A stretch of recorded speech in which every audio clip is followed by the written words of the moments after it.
Millions of people have experienced paranormal phenomena around the world. Are you okay? Oh my God!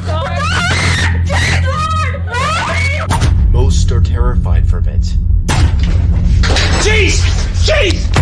But there are the few that seek for the answers. My name is Matt Benton. I have been investigating the paranormal for a decade, and I am joining with Rocky from Chill Seekers to interview investigators across the globe to talk about their scariest and most extreme cases, to learn and share their stories. What truly happens out there? And what is the best evidence they can provide to show the phenomena is truly real? Push the door, please. Just push the door. Welcome to Devil's Hour Live.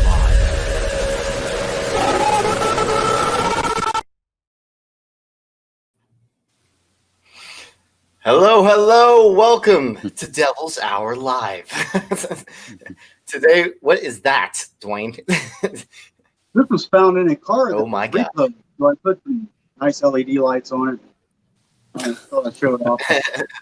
Nice homemade canvas on a paint canvas.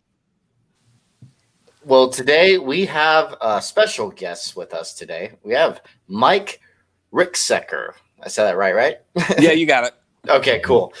He has done a lot in the paranormal. He has his own website. He has his own podcast. He has his own books, multiple books he wrote, and his own YouTube channel and all of that. So it's awesome for you to come on board, to come onto the show and talk about your most extreme cases and learn a little bit about you. So it's pretty cool. I just want to say hello to the chat real quick. And thank you very much for coming along, Mike. Yeah, absolutely. Thanks for having me on. I appreciate it. So right now, I just want to make a quick shout out to Mel. She sent $500 over Facebook. That's crazy. Like, thank you so much, Mel, again for the donation. That's a lot. You're doing. She is literally a producer for the show now. How much she's donating? It's crazy. I even made a special thing for her on the show. Basically, this is going to pop up now.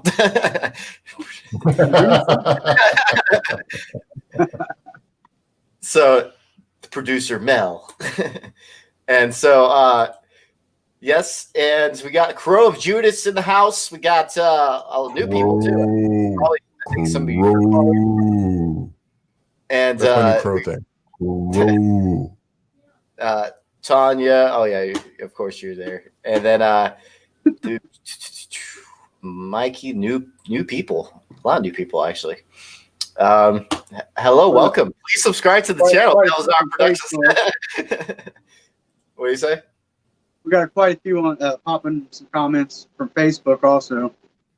Yes, lots of new faces. And Mike, like you have, how long have you been doing the paranormal, for out of curiosity? I've been involved some way, shape, or form for the last 30 years. So quite a while. I mean, my first paranormal investigation, which I really didn't even know that's what I was doing at the time, was when I was about 15, 16 years old. So yeah, it's been a while. Oh yeah. And yes, Mel is incredible. She is, really helping out the channel a lot and helping with the production and also some of the research. It's very expensive doing this work, very expensive. So thank you very much, Mel, again.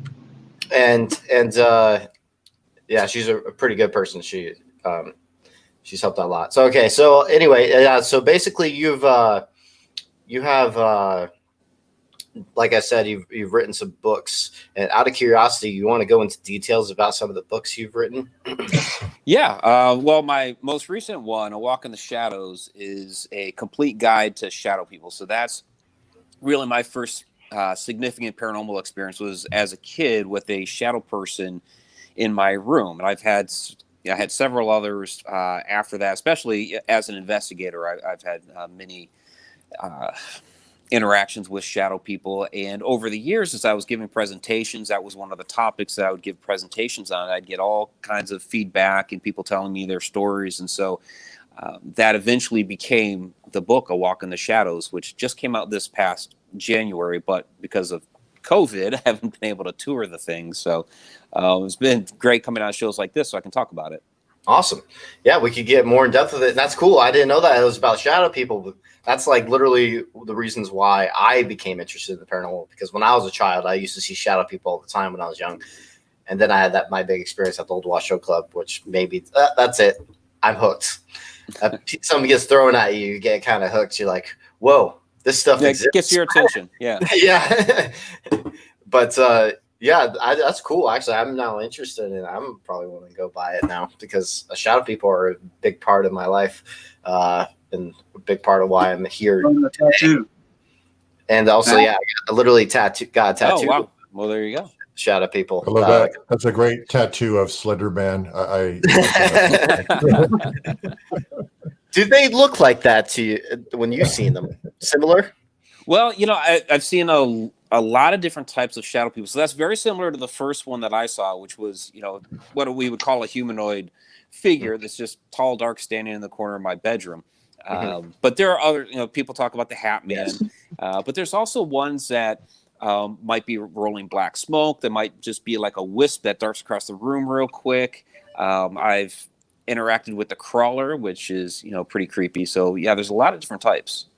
Yeah, like this, like you said, like all the I've seen the short ones too. Like they're very short, and then they just dart past. They're usually very fast, and they usually are on the corner of your eye. But sometimes, like the one time I saw the short one literally come right in front of me at home, this is like back in Soul Seeker days. So this is my old team that I was part of back in the day, and that was. It's shocking sometimes. You're like, whoa, I did not expect that. But it's also really cool. I love them. I just want them on video, and I haven't caught one on video yet. We have a $10. Thank you so much, Rotting Doll. You are awesome. Do you think... Also with a question, do you think shadow people and slightly distorted shadows are different? That's a great question. So shadow people are a lot of different things. So what I believe is a kind of quote unquote true shadow person is an interdimensional being. There are some that we would classify as demonic, but there are still some that are just human spirits that can't fully manifest as an apparition for whatever reason. It might be your Aunt Jane showing up in your bedroom to deliver, for you to deliver a message to your mother if she wants to pass something along. I have actually seen rolling black smoke morph into the apparition of a little girl. So they are a variety of different things. It's really hard to classify. We as humans like to compartmentalize everything, and so we want to take shadow people and put them into one single thing, but they're really a variety of different things. Yeah, I agree. Now, some of these things may even be extraterrestrials. Yeah.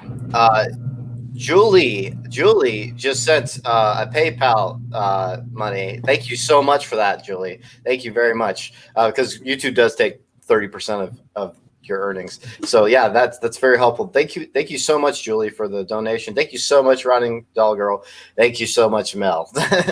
All you guys are awesome. So when it comes to the shadow people, you're very young when you start seeing them, or is it just? Yeah, the first interaction. Yeah, the first interaction was about 8 or 9 years old. I'll just tell you the story. Okay. About 8 or 9 years old, woke up in the middle of the night, and this thing was standing in the corner of my room. Of course, I had no idea at the time that you call it a shadow person or anything like that. I thought it was an intruder that was in the house, and it was about to kill me because that's about what you think at that age, right? So it did something really unusual, though.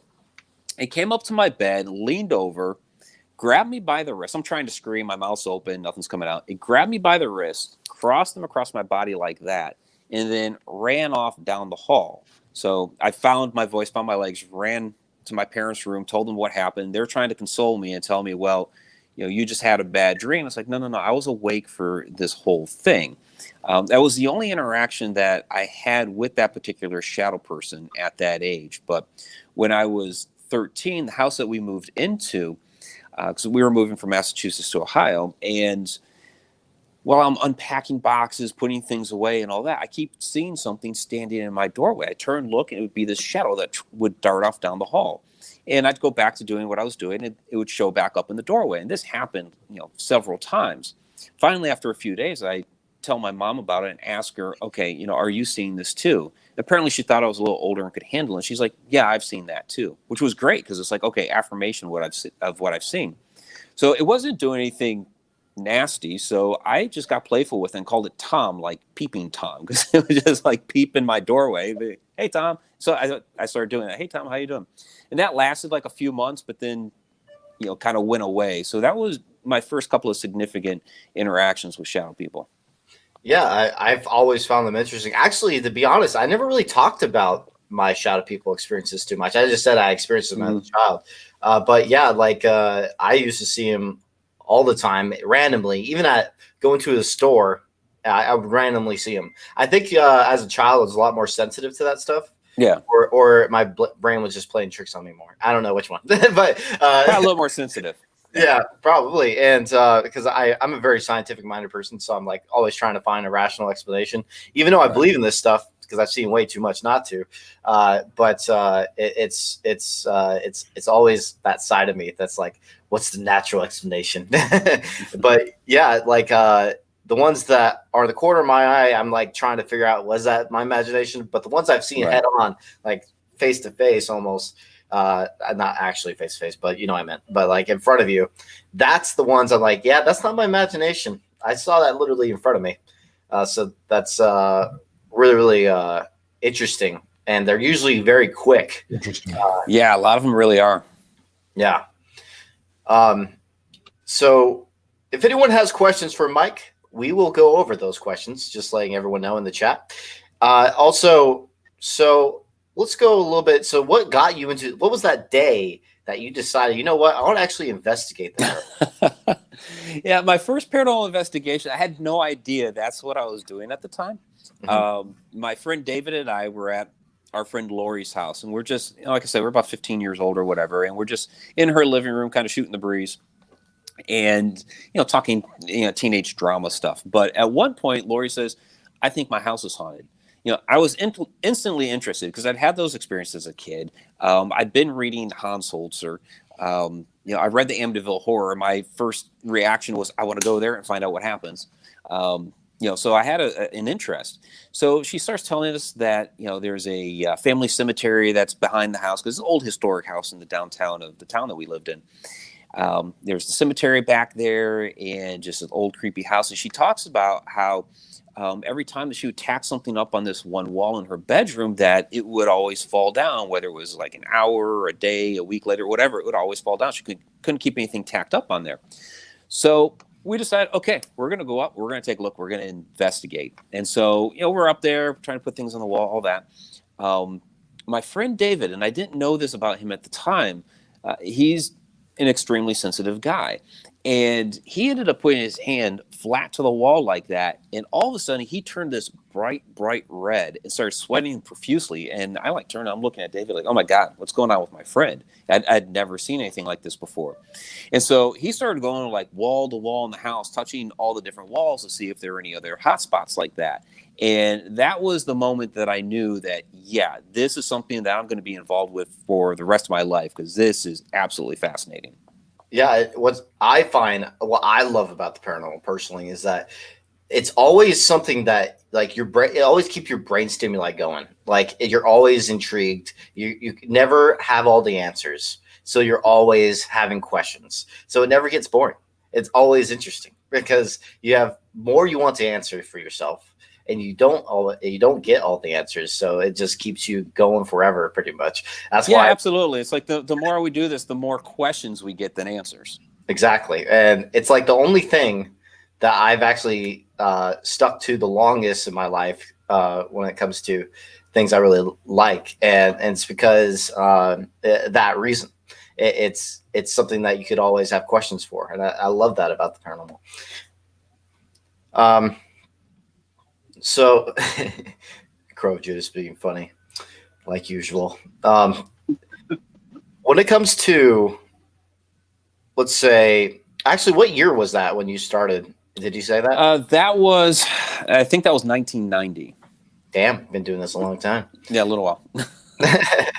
Out of curiosity, what's that font? Is that Black Asylum behind you? The haunted road media? Haunted Road Media. Yeah, that's my book publishing and video production company. So and that's the YouTube channel as well. So if you want to check out all the videos, it's all in the link in the description. If you're on YouTube, it's linked in the description. On Facebook, Facebook doesn't like YouTube, so it affects the algorithm. So I don't have the link on there, but it's also in the description, the name of it at least. So go check out his channel. Go subscribe if you're from Devil's Hour Productions and want to check out his work. He has a lot of videos on his channel. I saw a little bit of it. So go check it out. We actually are going to be going over some of his evidence like usual on the show. So excited to talk about it. Out of curiosity, what would be your most extreme case? We ask all of our guests on here. What would be your most extreme case that you would like to talk to us about on this channel? Yeah, the most extreme case would be the Monster in the Closet episode that we did for The Haunted. People watch the show, they think that we did one single investigation. We called out Carl Johnson to cleanse the house, and we were done. But we were out there several times to investigate that house, and things kept amping up, and they had been before we even got involved. What was really kind of strange about this family is that they'd lived there for 20 years and never talked about it. Things were going on the entire time, but nobody was saying anything about it until one day everything was getting so amped up. They finally, at dinner one night, broke down and said, okay, has anybody been seeing this? And so basically what was going on was there was a entity in her closet, Taliesin, the adult daughter. It was a shadow figure with red eyes and was tormenting her, tormenting the cat. A lot of other people around the house were seeing it. Her brother, before he moved out, had seen this thing several times in there. He also described one time what he said was like a wrestling match going on inside of his bedroom, and things are getting thrown around all over the place. He's hearing these people struggle, but he couldn't actually see the people. So there's a lot of crazy stuff going on at this house. And the house had a lot of dark history going back to the 1950s. So the original homeowner had his father living there with him. The father committed suicide in the bedroom where she was sleeping at.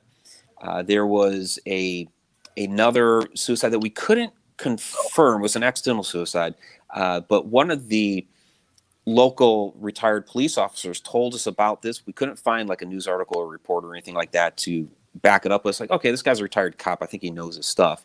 And then there was another attempted suicide in there by the actual original homeowner. He got into a spat with his wife and tried to shoot himself under the chin and actually failed. It ended up in the hospital. So a lot of dark early history with this place. Yeah. I can't imagine how painful that was. Shoot yourself in the face and but as we're investigating, things are getting amped up. It was a demonic case. Taliesin was undergoing oppression and was borderline getting to the point of being possessed. So we had Carl Johnson come out for the filming of the cleansing of this house so we could push this thing out. And we were successful with it. But during the cleansing, and I gave you one of the EVPs for the evidence there, she came into the house, Taliesin. We had the family out. We were cleansing the house. She decided to come in and use the restroom in the master bedroom of the house. And we had noticed this when she was just starting like talking at the wall in the master bedroom. And we're like, okay, she's in the house. What's going on? And she's like yelling at the wall, why are you here? Why you keep tormenting my family? Stuff like that. So Carl decided to do a blessing over her right then and there. And as he did that, she like got punched in the gut, and the EVP that I had right then off my audio recorder was die. So this entity was right there punching her in the gut, saying die. She I want falls to go to over the floor. that. Yeah, I it was crazy. I heard that, and I was like, I was actually going to ask you because I just heard someone like get hurt. It sounded like, and so I thought that was interesting that someone got hurt at the same time, and EVP was capturing die. And I want to go over that, but first I want to thank Nicole Comer for another donation through PayPal. Thank you very much, Nicole. Thank you. Like a Julie Ann said, I traded in Super Chat and sent a PayPal. Oh, you did? I didn't see that one. Julie Ann dinner. Yeah, I didn't get that one. Should be down to the bottom of the chat. I'm talking about I'm looking at the PayPal right now. I didn't see that one. It's not showing that. Yeah, thank you so much. Thank you. So, oh wait, Julie, you said? Yeah, Julianne. Okay, never mind. I see it. Okay, thank you so much, Julie. I just had to refresh it. I refreshed it. Okay, thank you so much, Julie. That's awesome. You guys are all awesome. So yeah, we're going over this piece. It's interesting. Here, let me share my screen. Interesting. Let's listen to this. Actually, hold on. Let me get rid of the logos so I don't cover up Rocky. Okay, so I got over here. So here's this one. This is a chance to reveal yourself, and we command you, by the holy powers, by the angels that visit this house. Oh, you're right. Oh. It's right around here. That visit this house. Oh, you're right. Oh. And what I also find interesting is that it's religious provocations happening at the same time this is happening. No, I wouldn't say provocation, but something's happening religious. Yeah, that's where Carl's doing the blessing over her. Yeah, I find that interesting. Yeah. So you're saying prayer is provoking? No, that's why I changed my word. I'm the one that does that. I'm the one that does that.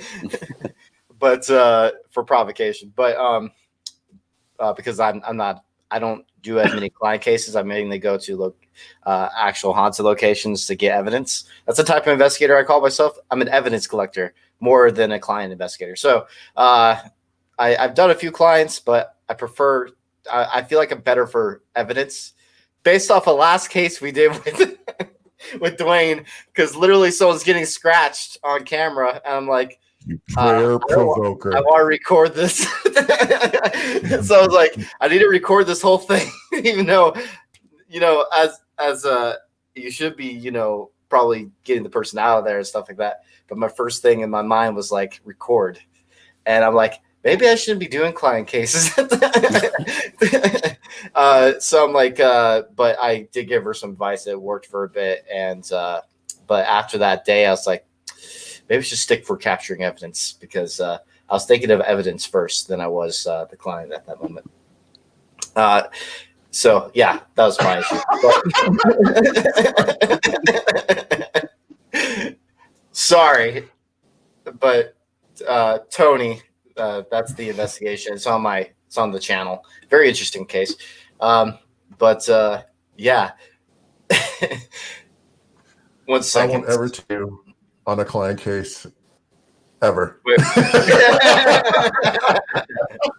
I didn't say do more or anything like that. I was doing that. I was there wanting to record more.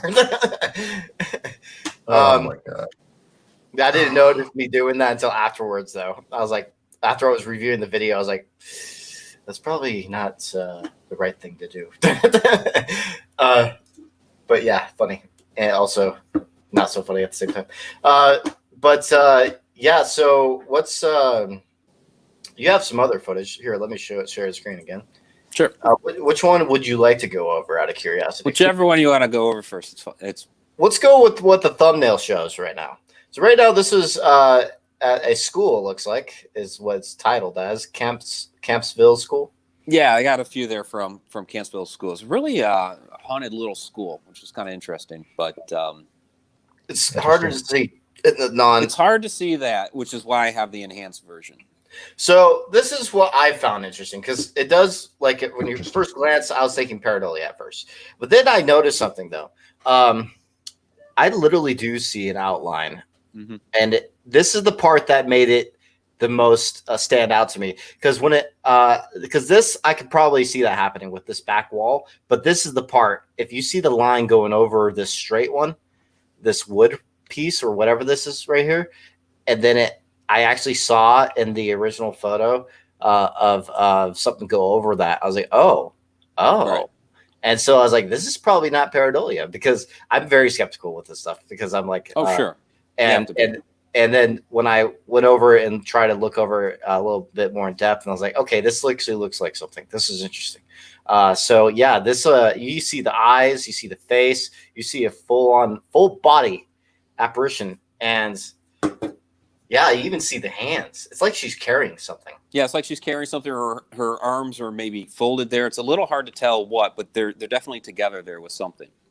And I'll give you the story of this. So in this school, we always heard when we were in the gym, because this stairwell comes down from the boys' locker room, which is off the gym, and down into the boiler room area.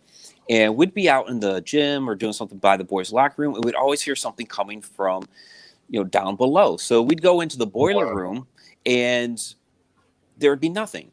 And we'd come back out, and we'd start hearing things. Yeah, like, what in the world? So finally, it was like, okay, maybe there's actually something in the stairwell. So we set up the camera pointed down there into the stairwell. Got this image. This is actually a still off of a video clip. So when we saw that, there's a video clip. Yeah, well, yeah, you can actually find that. We have a playlist of haunted schools on the Haunted Road Media channel, so you can watch all of it. And so we saw that. So it's like, okay, you could be pareidolia. So let's see if we can go down there and recreate this image. We couldn't. But while we were trying to recreate the image, that little hallway that's there was a rock that was thrown out from down there. Interesting. You gotta love it when rocks are thrown. Yeah. Yeah, rocks.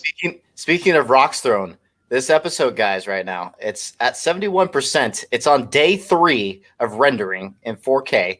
So it's going to be probably finished tomorrow, but it's taking forever to render. The good news is it hasn't like stopped or failed or anything. It's been going. The little engine that could, so at least it's still working. Still going. Going. So that's the one good thing. So just FYI, that episode's coming out Wednesday. That clip is just phenomenal. Like really, like I'm assuming it was like a freeze frame on like through a bunch of stills. By any chance, do you know how many seconds like the camera rate was at that time? This is. Oh, with that, offhand, I don't recall. You don't recall? Okay. It was several years ago. That is an amazing clip. That is really amazing. So yeah, I actually want to see the video form now. I didn't know you had a video form. I thought it was just a photo. That's cool. I'm trying to join in on this so I can see the chat at the same time I'm going through this. But yeah, that's definitely an interesting one. I straight up see that. Someone says that her hair is up. Someone said that. Rebecca. Yeah, it looks like her hair is up. Yeah. Yeah. I think this is a cool one. So now we got. So this is. See it clearly. So there we got correct teeth. These are more. You can do the other if you want to do the other shot there from Campsville. The shadow. Because that one. Okay, that's the one I was thinking was interesting. Yeah.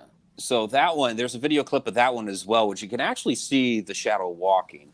But back behind it. You should have sent me videos. Well, I asked you in the email if you wanted me to send video clips. So that was an option.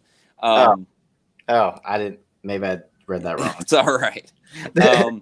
But back behind that shadow person is the doorway that goes down into that basement area that we were just looking at. So there's a lot of stuff that happens in this area.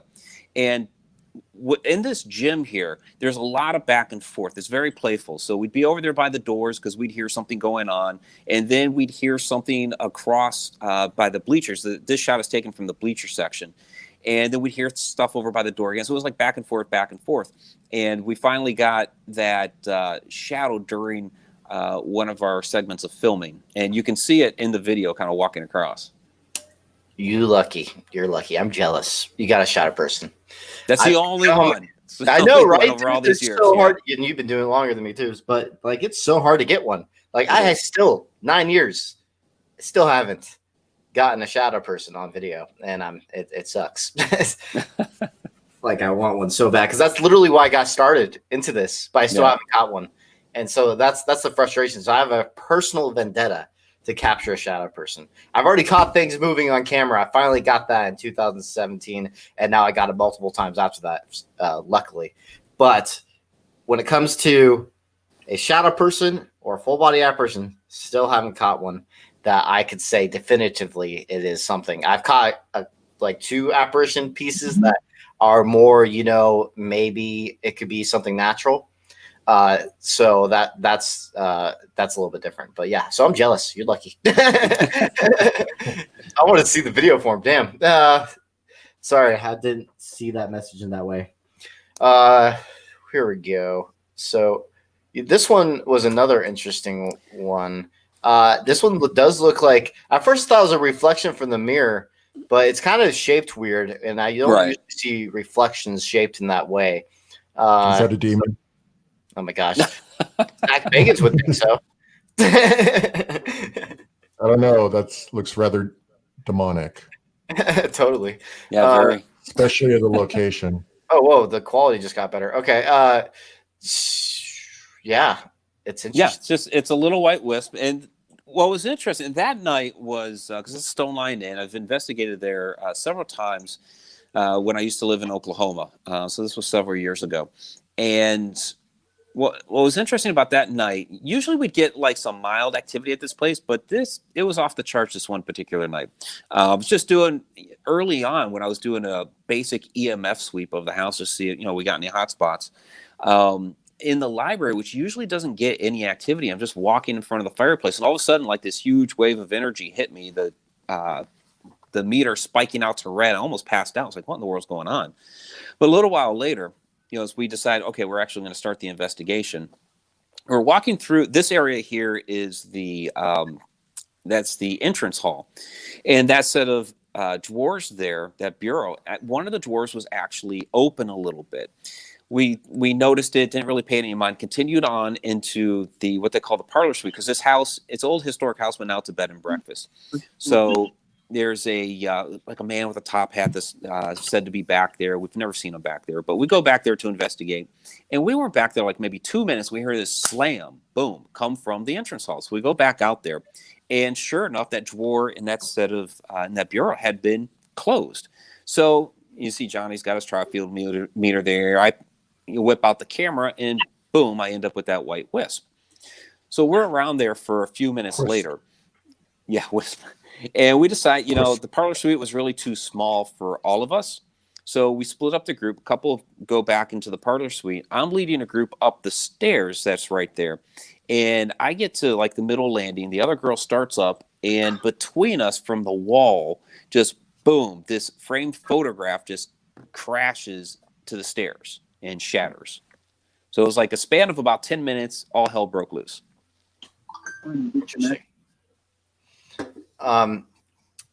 Yeah, so like I was thinking of something else, like maybe shutter speed could cause a wisp thing, but then I look at the rest of the body, the shutter speed looks fine. So like he doesn't have any like blurriness at all. So I was like, yeah, I can't completely explain it. I don't know why it's a wisp type. It's usually not a wisp. Wisp. It's not a wisp. Wisp. A white wisp. Yeah, that's an interesting one, dude. I just never realized for some reason, maybe I should have downloaded these because it got pixelated when you have it. And then when I zoom in, it does the opposite. I get clearer quality. What's up with Google? Yeah, I gave you a pretty high res shot of that. So. Yeah, that's a good one. It's weird that it gets all pixelated when I get out, though. Okay, it should be the opposite, but whatever. And this one, I don't know. This one. Yeah, this one. I mean, I don't do orbs. So I throw like all of those out, but this is the one that I've hung on to because it does have its own luminosity to it. Yeah. This is a flash camera too, right? Yeah. Okay. Yeah. I don't know. Depending on how close the dust was, I think that's possible to illuminate like that if it's very close to the lens. But I don't know. It's interesting. Did you see it? The thing is, did you see it with your own eyes? I had just walked in there and snapped the camera right the moment I walked in. So I didn't, but it was like This was actually the very first time I was ever at this location. This is, I mentioned the crawler earlier. This is that location with the crawler. Yeah. You know what I find interesting about crawlers? You always hear about crawlers when it comes to zoom out. Zoom out. But that. Yeah. Like the last episode we did, we had some bad graffiti in our episode. So yeah, people were complaining about that. But interesting. It was there. Yeah, it's not us that do it though, so don't complain it to us. We're not doing the graffiti. Right. It was there. But Twitch might ban us. Twitch is so strict for some reason. Well, I used to simulcast my show to Twitch. I actually shut that down a couple of weeks back. But my former co-host on my show would drop the F-bomb all the time. Twitch never banned us, so. Yeah, but they're more about the sexual stuff that they're super strict on. Unless you're a Linity, then you're good. She has a free card, apparently. The second marker for... Whoops. Okay, so this is another one that I think I heard this one, and I think it was interesting. You want to explain into detail? Yeah, so this is actually across the street from that church. And I'd say street, but really it's just a dirt road. There's a cemetery, and we had a group out there one night, and I had noticed that 2 headstones there were for the same guy. One was his military headstone, one was like the family stone. And as I'm making this observation and telling the one guy, Dustin, about it, which you can hear him say, as I'm telling him, you hear somebody confirm what I observed, which is correct. Interesting. Let me listen. Here we go, guys. I know. Shut up, Rocky. We need to make a T-shirt out of it. The second marker for John right here from the Navy. So he's got 2 markers. That's, you know what's so cool about that is I've heard voices, EVPs, that sound so similar to this, the way it sounds. So that's cool that you caught one that's very similar in tone. Here, let me listen to that part again. So he's got 2 markers. The second marker for John right here. Markers.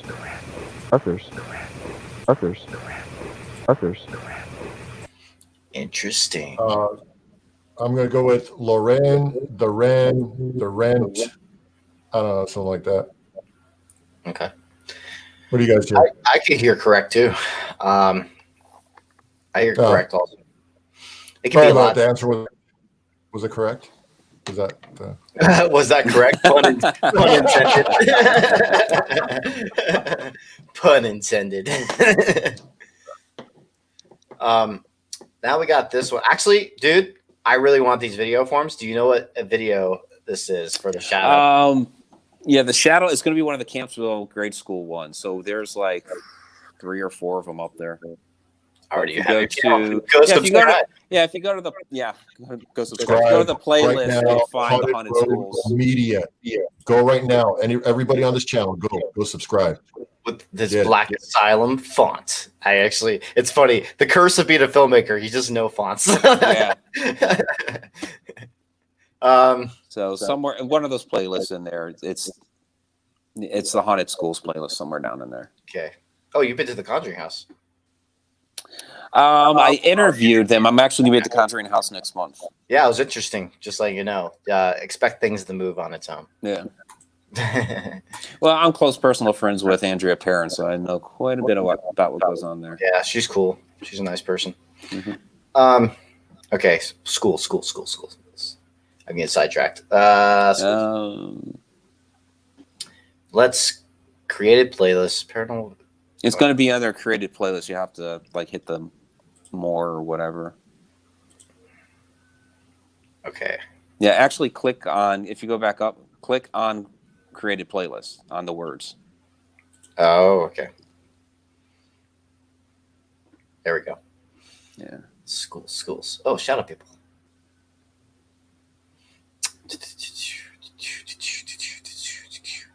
schools. I'm on a vendetta to look for this shadow person video. Is this it? I mean, I can't see those words. That's too It says small. haunted. Yeah, it looks like that one. Yeah, it looks like that one.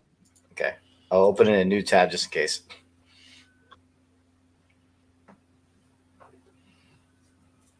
Okay, so you said it was at what school You again? can buy a car from It any. was Campsville. Cancel. So There it is. This one. I mean, like I said, there's like 4 of them that we have. I'm not Oh, sure. yeah, I Some see of that them are one, very too. long. So, Okay, so but that's the playlist, so you'll be able to find it in there somewhere. There should actually. What's the video at the very top? it's Haunted Campsville Grade School Revealed. It could be that one. I think we have one, but scroll all the way back up. There's 3 more down here for Campsville. You're right, but I think we have one that's just like all the highlights of the haunted schools. Real ghost caught on camera at the haunted school. That's going to have the apparition. Okay, I'll go back to that later. Yeah, but go. What is that very top one? Paranormal activity at haunted schools. Yeah, I think that's the compilation video, so it should have it in there too. Oh. Yeah, that's the. Yeah.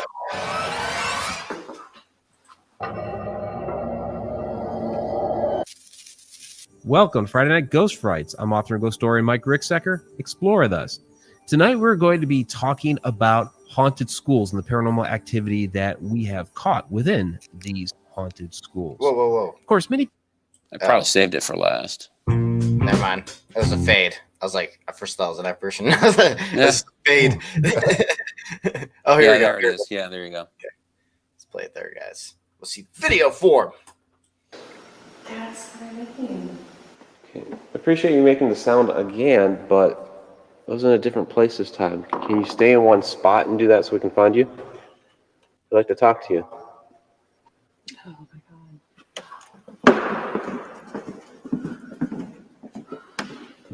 You all right? What did you feel?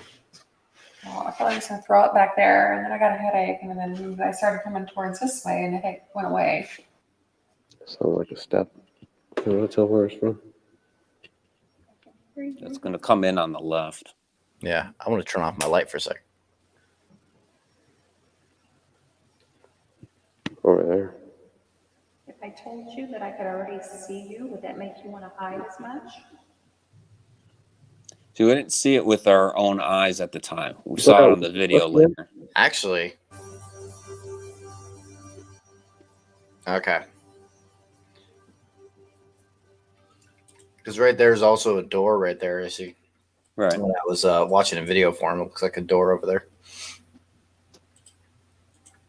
Yeah, the door's All right? closed. How did you feel? Yeah, I know. Well, I felt like I was going to throw up back there, and then I got a headache, and then I started coming towards.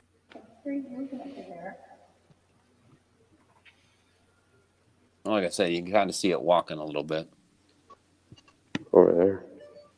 If I told you that I could already see you, would that make you want to hide as much? Okay. Now let's go to the apparition video. Was that also? It should be in that video too. Oh, it is? Okay. Yeah. Oh, I think it's the next one, actually. Here we go. Yeah. Save the top 2 for a bit. Even by the door over here, my air fuel taps the other day, last week, we heard some dragging down the stairs, but when we get all the way down to the boiler room, we don't hear anything. We're going to see if the activity is isolated here to the stairs.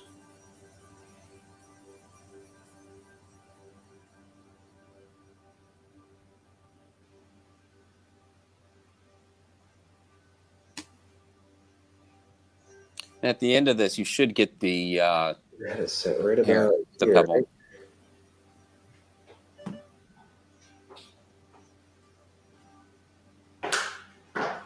I don't know. It's a location we no Wait, longer wait, have wait, access wait. to at the moment because the Yeah, that archaeological was the pebble being thrown from that little hallway. Oh, I see. You see I don't it. know. Yeah, you can see it. See it on the bottom. Yep. Yeah, we were there setting up the camera, trying to debunk I don't know. that apparition that we saw, and that pebble was thrown out. Oh, never mind. I think that was a dust orb. I thought it was the pebble being thrown out. I had it set right about here, Yeah, right? you can actually see it get thrown down there. I don't know. It's a location we no longer have access to at the moment because the Archaeological Society now controls it, but we wouldn't hesitate to go back at any point in time, considering all the paranormal activity that we have been able to capture there. Okay. Interesting. Okay. Let's go back to here. You want to talk about any of these others? You can do the one that I have labeled as my teeth are warm, because I was at that same cemetery, but everybody hears something different with this. Keep it warm. I hear that sounds like a real voice, like someone saying something. It does, but the crazy thing about that is I was alone in the cemetery at the time. The other two people that I was with were already outside the cemetery at the car, and I was doing one last walkthrough of the cemetery, and I wasn't saying anything, but I got that EVP. Interesting.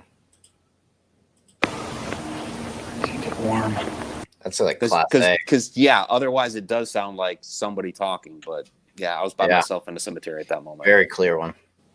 Like it has human tone and everything. Yeah. I want to give a shout out to the Shape. Oh, the Shape's on here. Awesome. Hello, the Shape. Welcome.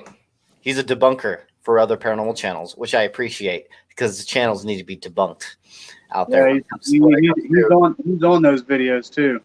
Yeah,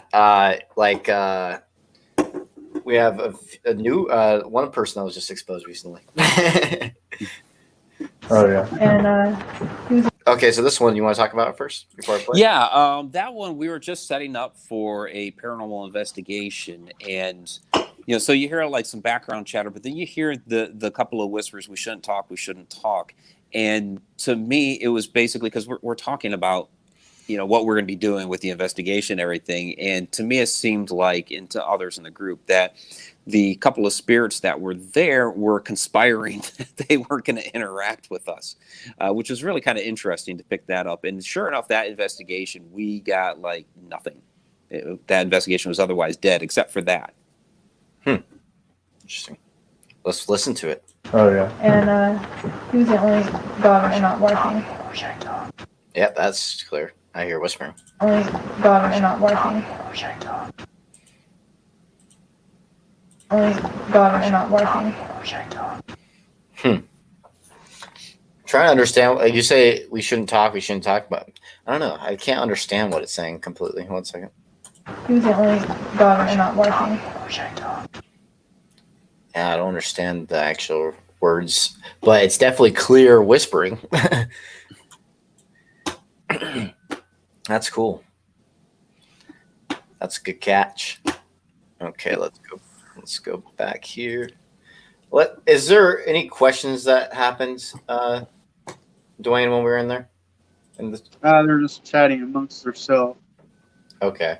If anyone has questions for Mike, now's the time.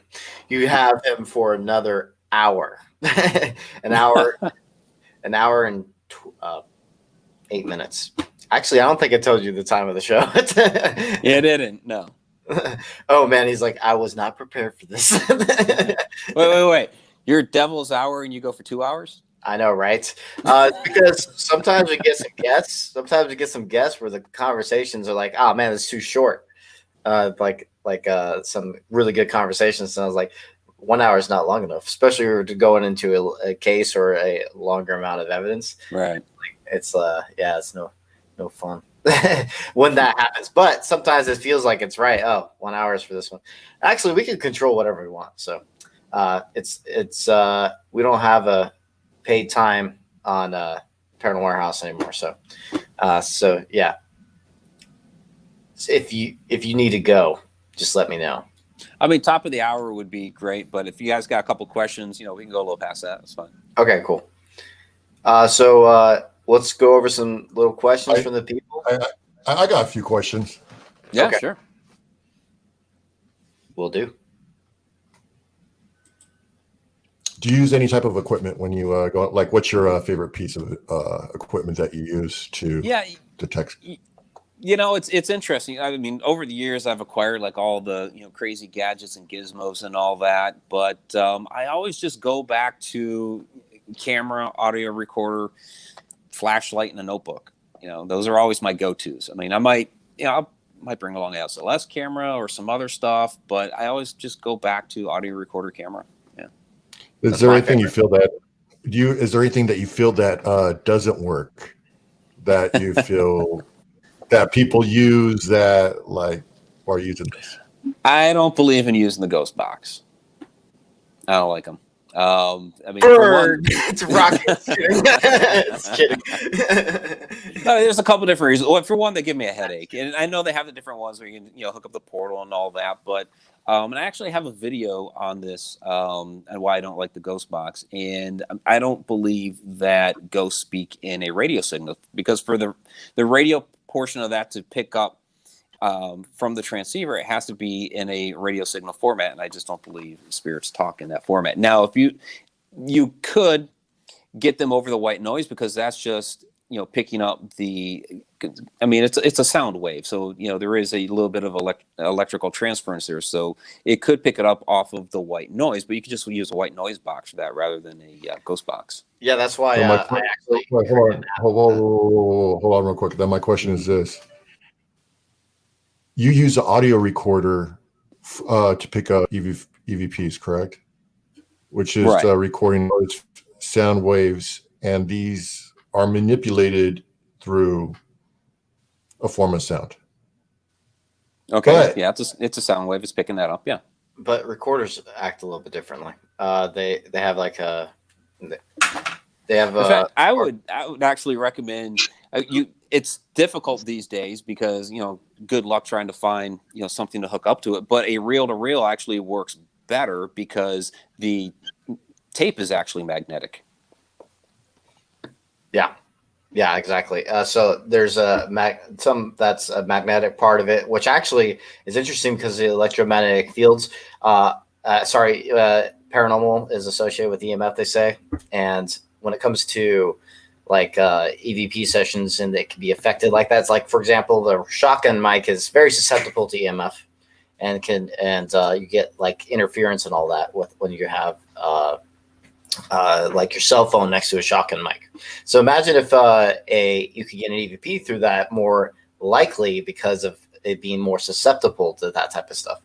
So I think that using shotgun mics or other things are easily manipulated when it comes to just signals.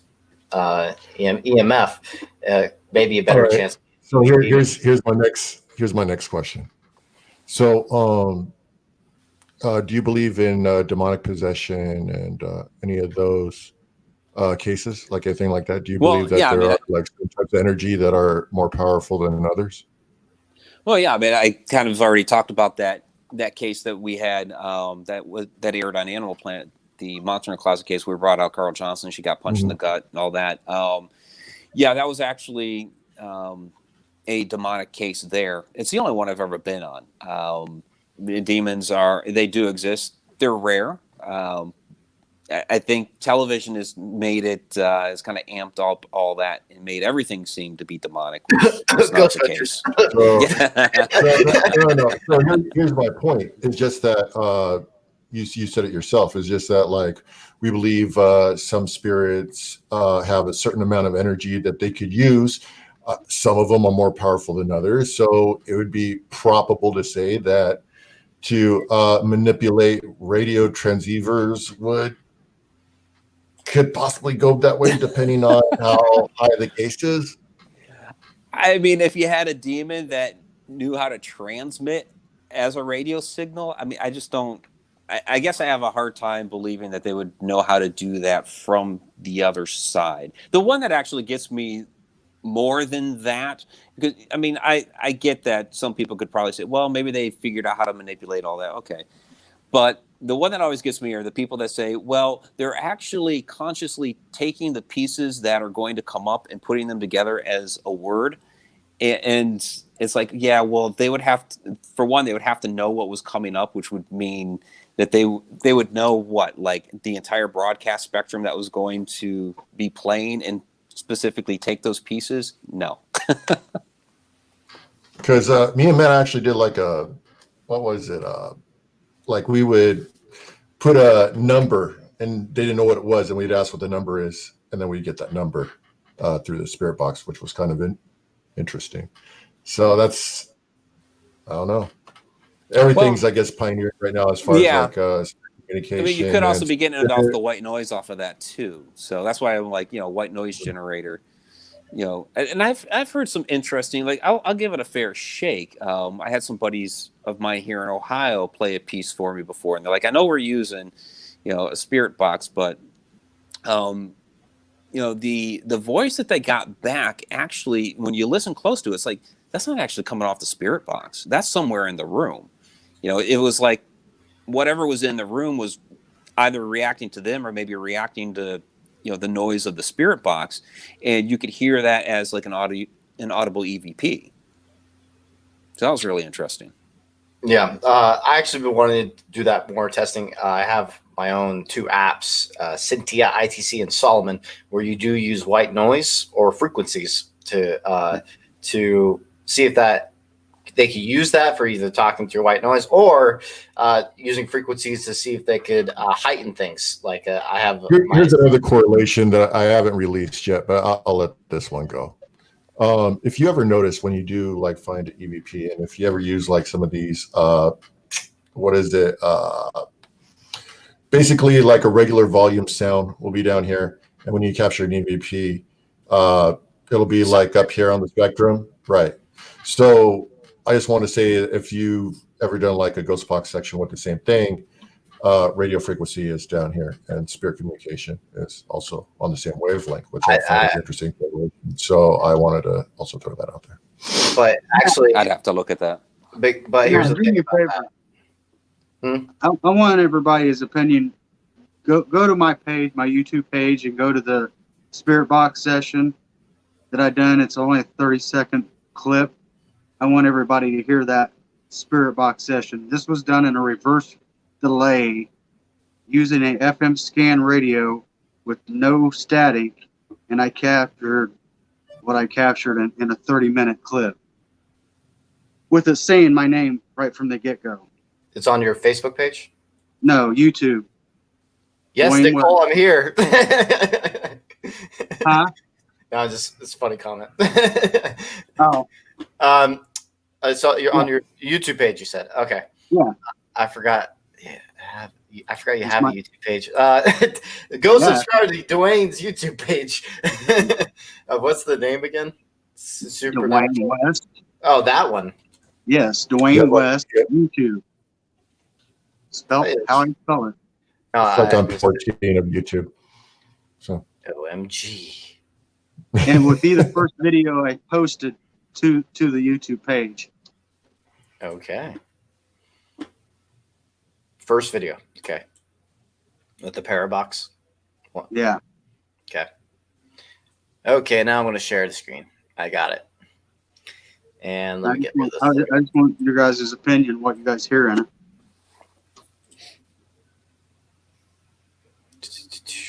Oh, crap. There it is.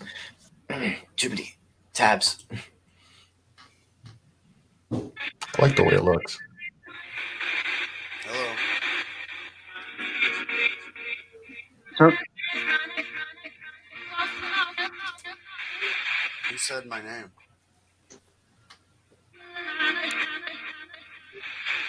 Go back again. Go back about 10 seconds before you say my name. I thought I did hear it. That's why.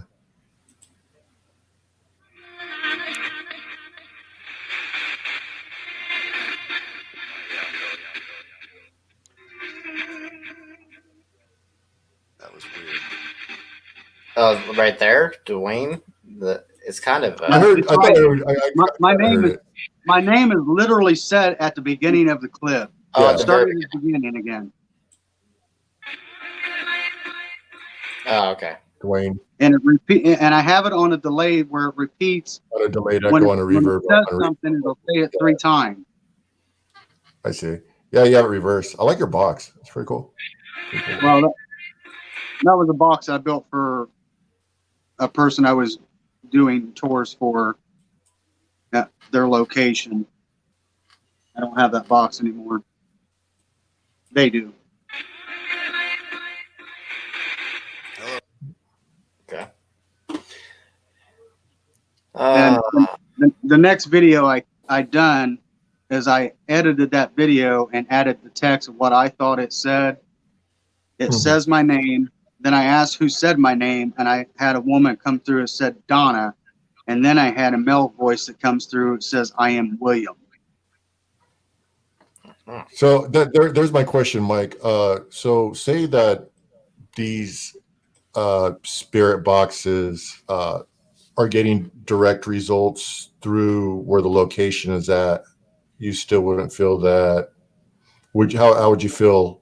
Like, say you're at the Washoe Club. I'm sorry, I know that's West Coast, and there's Washoe Club that comes out through the box. So that's how would you feel about that? Well, I mean, I'll just take that clip there. I mean, you guys heard his name. I heard music, so I have a hard time with that. I think sometimes, we're also gearing up to hear things that we want. So how much of it are we convincing our minds that is actually what we heard? Some of the different, like we shouldn't talk EVP. To me, that was very clear. We shouldn't talk. And other people, when I've told them, okay, this is that EVP, we shouldn't talk. Oh yeah, we shouldn't talk. But Matt, you couldn't, determine for yourself what that was, or that my teeth are warm EVP. I've heard all kinds of people say. No, that one I did hear. You heard that, but I've heard people say, I feel cold, or a whole bunch of other, they run the gamut with different things that they hear. So, there is a certain degree of, we are gearing up our minds to hear. Yeah, exactly. Yeah, I'm on that. Like for me, I'm not a huge fan of the boxes either.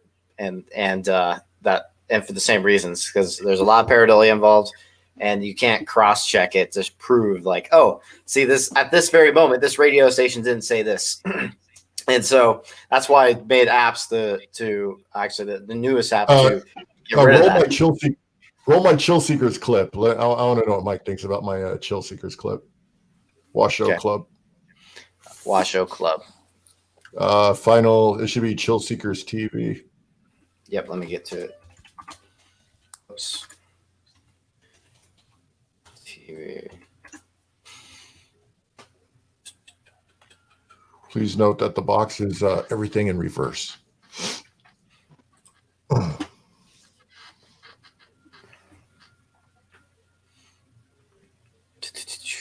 Ghost attack.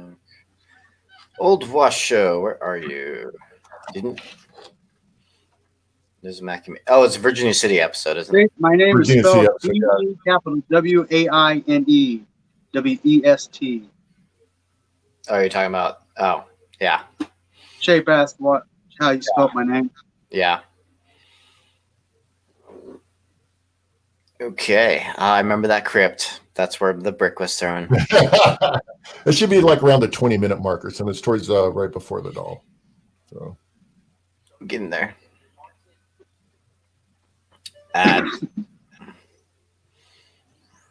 18. 1 second. I know you guys can't see it. I'm just trying to get to it first. And okay, let me share the screen now. And okay. Crap.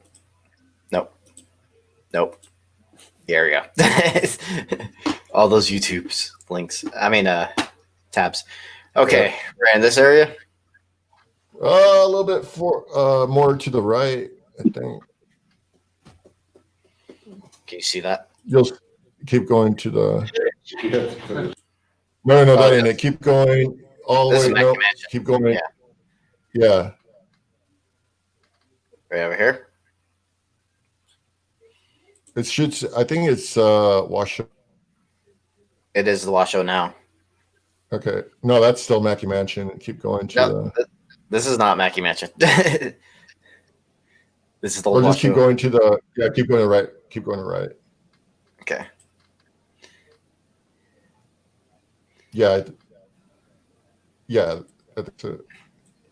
Are you guys coming, or are you guys thinking you're going? There we go. That's fine.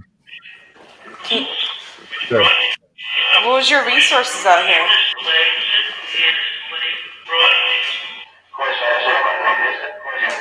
Can you tell me where we are? Oh my god! I just saw somebody right there, right here. Right there. You guys going downstairs? Yeah. We're going downstairs. Are you guys coming, or are you guys thinking you're going? We're gonna go down to the crypt real quick.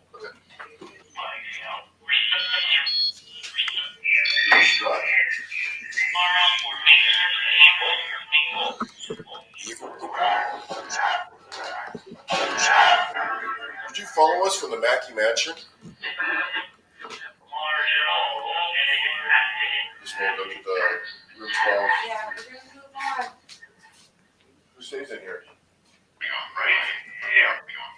We are right here. Okay.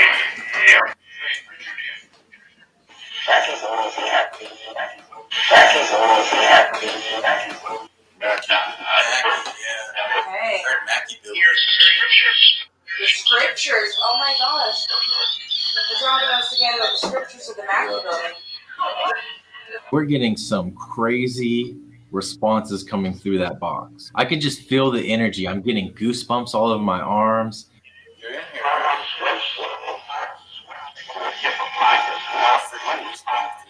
You okay? Really, and it's hot up here. You're going to stop talking.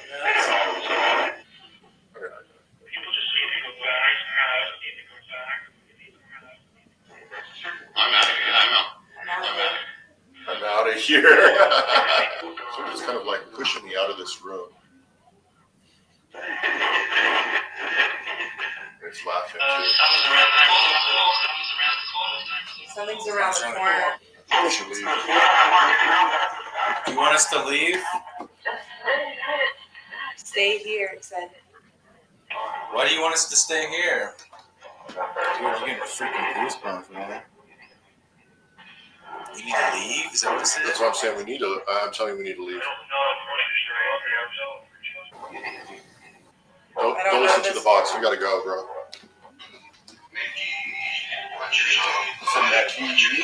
I heard that.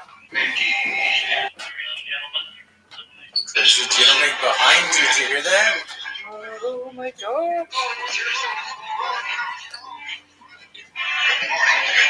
You're ignoring me.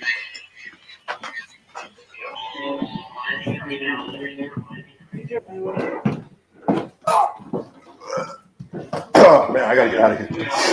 I'm getting sick. I started feeling like I needed to get out of that room. So, Hey, Matt, you can cut it. Okay. Well, Interesting.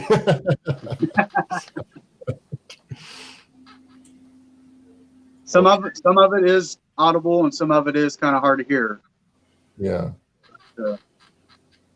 yeah, it's same thing though. Like you can't cross check it. It's my issue. Yeah. Yeah, that makes it difficult. I mean, there's some things in there, you know, like you said, that, some of you can hear, some of you can't. There's other stuff in between that it's like, I mean, you could have made something out of some of that other garble. So, but I mean, you can hear some clear sentences in there. But yeah, like Matt said, it's hard to cross-check it. Hard to cross-check. Yeah. Cross-check is what I'm about because I want to prove it. Be like, yep, see, this didn't happen. That's I like the static idea because it's just static and white noise. So, but also that's why I created the Cynthia ITC app. Cynthia is Latin for science and knowledge. And so if you get the Cynthia ITC app, it's free on Google Play. I have tools where you can cross-check everything. And also other small tools involved too. So like frequencies and stuff like that. So yeah, but I'm that type of way too. I like to be able to cross check all my data now. I used to do spirit boxes when I was starting out and Soul Seekers too. I was using a lot. Got some interesting responses, but again, can't cross check, so it's not worth it for me data wise. So that's just me personally. Like I think my best communication was back in Soul Seeker days when it comes to the spirit boxes, but I try and take a different approach now. That's just me personally.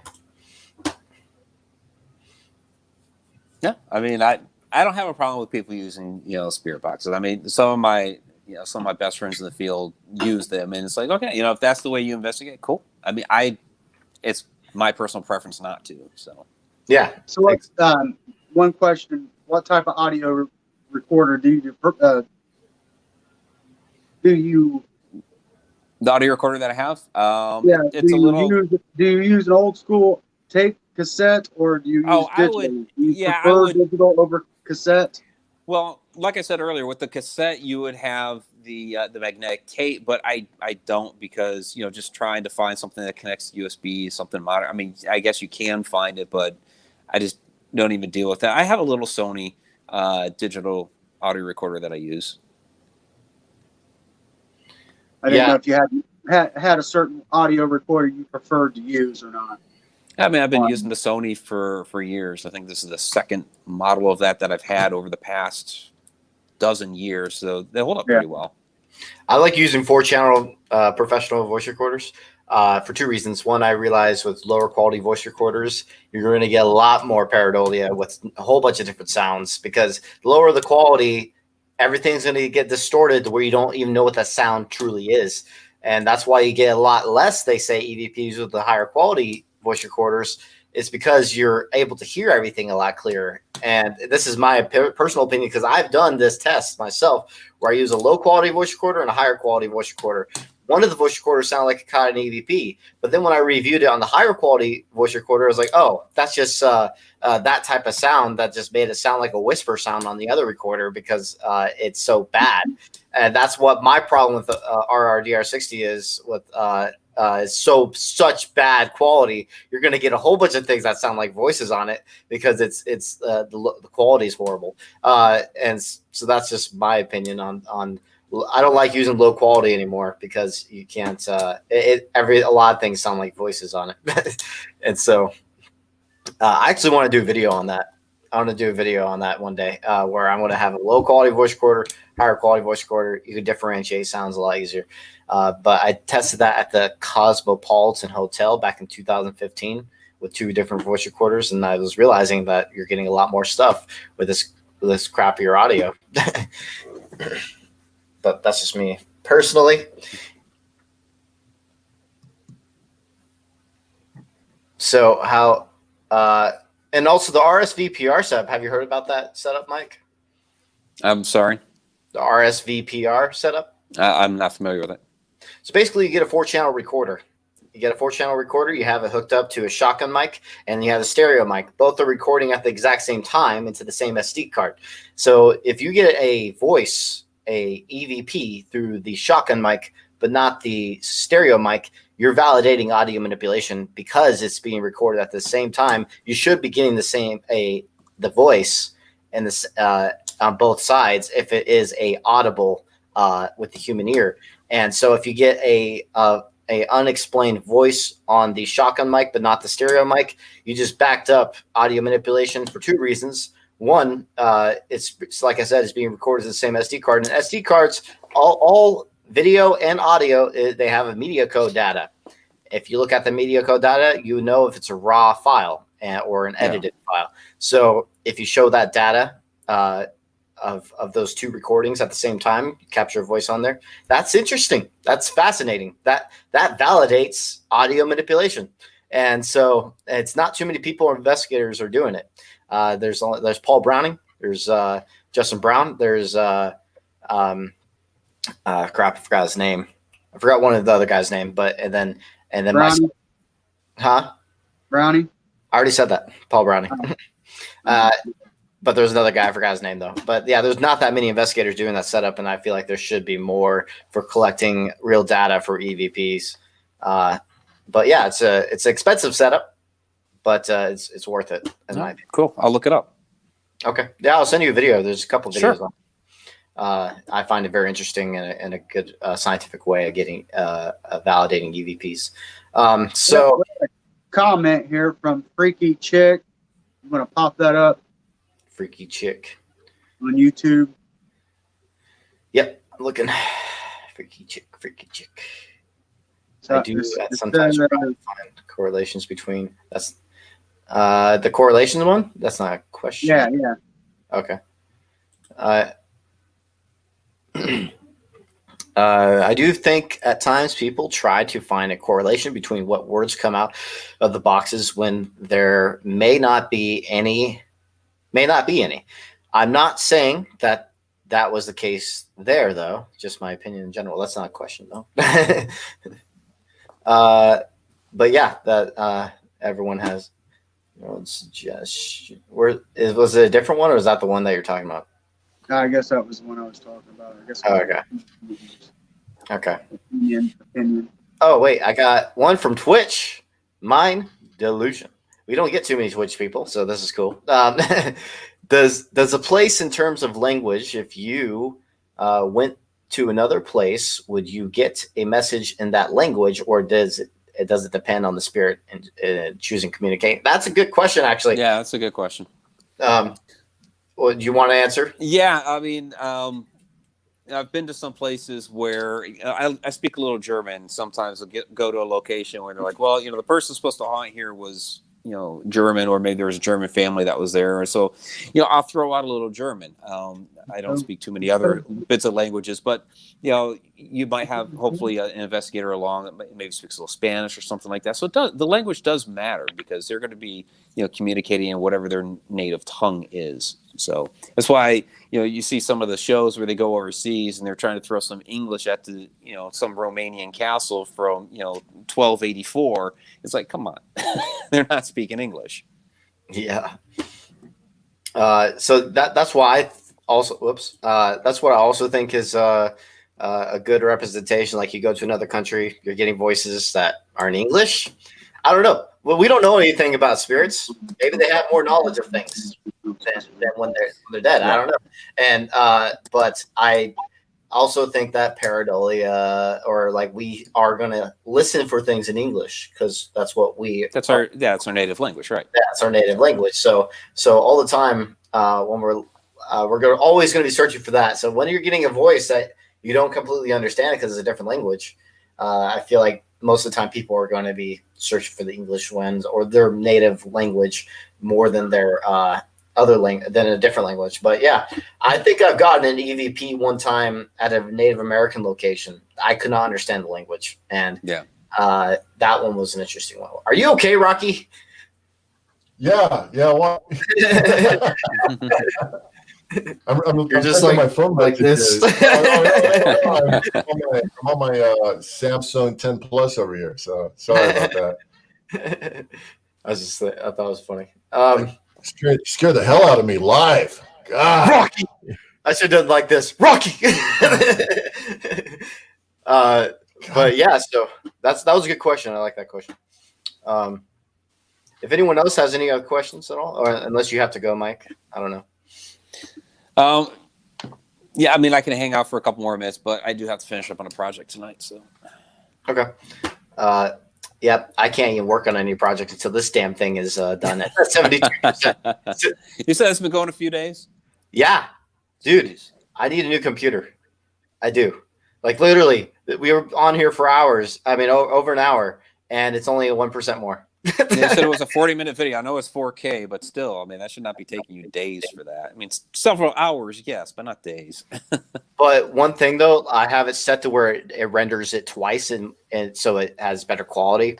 So it literally is already fast at one time in rendering. Okay, so you're on the second run. It's being like, it's kind of like an HDR effect. Yeah, so it's making sure it's like very crisp quality. But yeah, still, you're right. It's ridiculous. I need to get a new computer, definitely. Thanks for Mel donating, because there's a question. Are all possessions demonic? That's a good question. So, and I'm getting a low battery message anyway. So, are you using your phone? Yeah, I'm on my phone. Oh, okay. Yeah, no, that's a good question. Are all possessions demonic? Because we get some cases where it's a nasty, nefarious human entity, not demonic. Can they take possession? I mean, there's theories that humans can take possession of another human. It's I guess it depends on who you talk to as far as that theory goes. So yeah, there's channeling, which could be kind of similar. Yeah, but channeling is a little different. Oh, it is different. It is different. Yeah, it's more for mediums too. Right. Hey, Mind Delusion, please come subscribe to the channel because I like your questions. I would like for you to come on the show more. I like your questions. Mind Delusion, yeah, come to Devil's Hour Productions on YouTube and please subscribe. I like your questions a lot. Thought-provoking questions. I like those. So that's a good question. Like I haven't heard that one. And thought-provoking. Yes. Provoking, yes.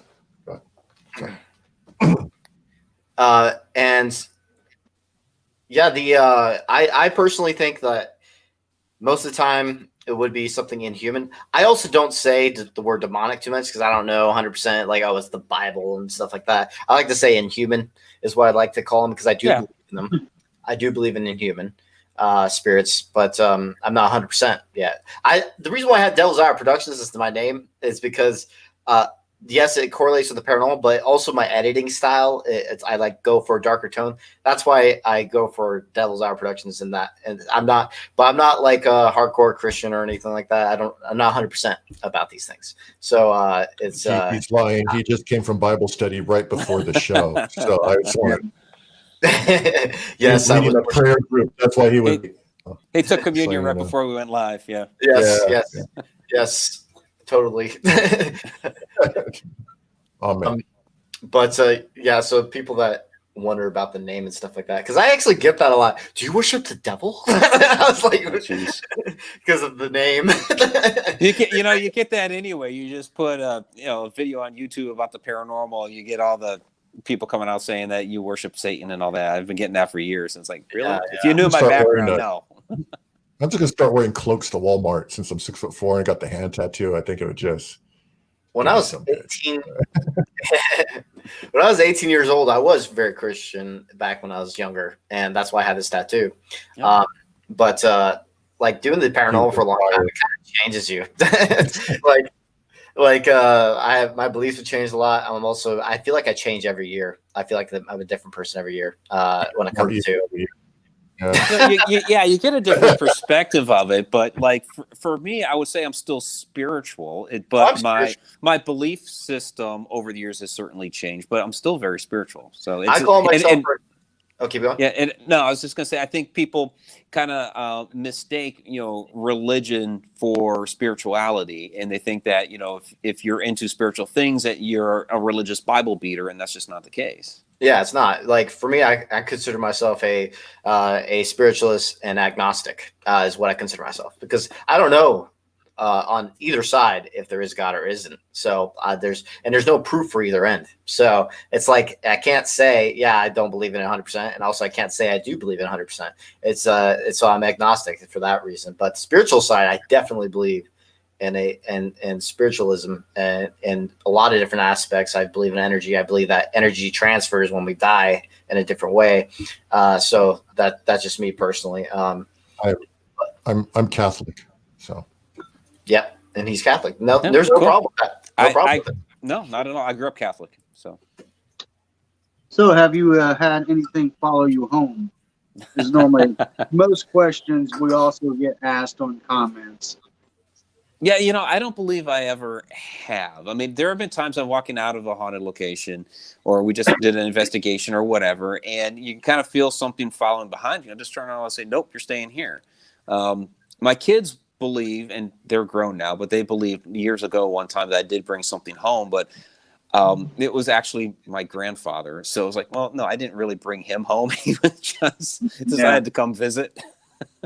Thank you so much, Rotting Doll, for the $5. You're awesome. Rocky Crow wants a box like yours. That's a big order. Yeah, he's been asking if you're still making those boxes. They're just hard as hell to make, man.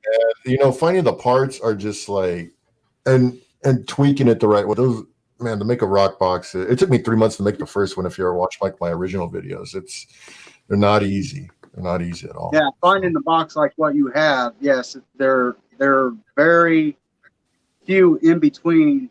You can find them on eBay, but most of them are been restored already, and they're working. Just to find a cabinet, though, is very hard unless you know some spots where you can get them. And even some of the internal stuff too is kind of hard to. I felt bad because it was like a 1942 radio that still worked. When I gutted it, you know, I felt bad. I felt like I was like I don't know, tearing apart history or something. So turned out great though. So. Another good question for mind delusion. Is a demon / spirit / inhuman entity able to possess one person for a lifetime? I have heard about long possessions, and also lots of exorcisms that have taken place, but it's a long. Some of the exorcisms take years to get rid of something, and some are just crazy people. Just kidding. Do you use any type of protection? I'm sorry. Do you use any type of protection when you go to locations or anything like that? Yeah, I get the protection question a lot. And basically what I tell people is that whatever your belief system is, because there's so many different belief systems out there. Right. People will take, like, they might have a talisman, or they'll say a prayer before they go in, or, you know, they do some sort of ritual, whatever it is that they do. What I believe is that if you believe 100% wholeheartedly that whatever it is you're doing is going to protect you, you'll be protected. I don't believe there's one right way to do it. So me personally, I just have, every once in a while, I might say a little prayer going in, or my mother gave me a St. Michael's medallion years ago. And sometimes I'll take that along if I'm going into a place that, is, has a reputation for an extreme haunt. But usually I'm just like, I'm good. And like I said, when I come out, sometimes I feel somebody coming behind me. I'm like, nope, you stay here. And it stays. When I started noticing when I would like use protection before I go in, I really wasn't getting as much evidence. And then when I didn't do anything, then for some reason I was able to gather more evidence, just a weird correlation. So I guess it just depends on how much escalates during whatever's going on. So yeah. There's a lot of Nick Millet. All right. A lot of possession questions today.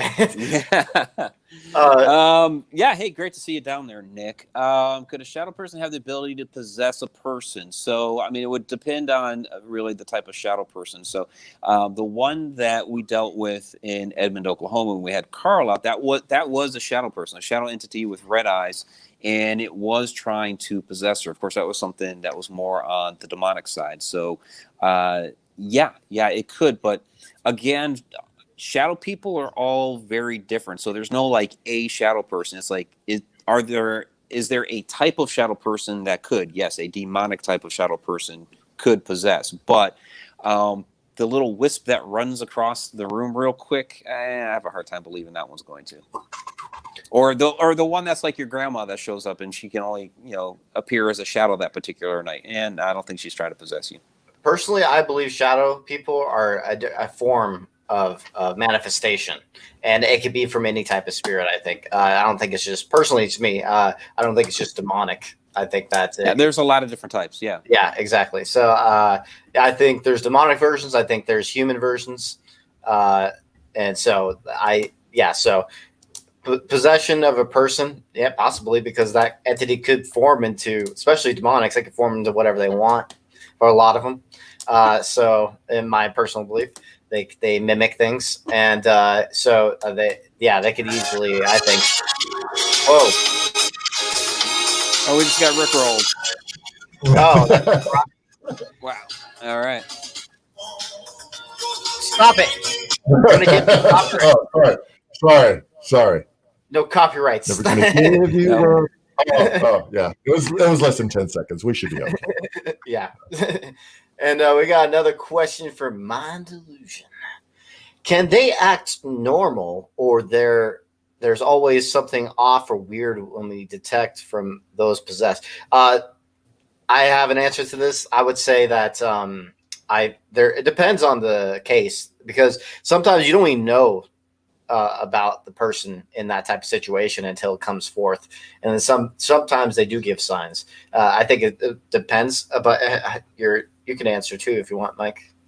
Yeah, I mean, they can act normal for a good length of time, and then all of a sudden something, is really off.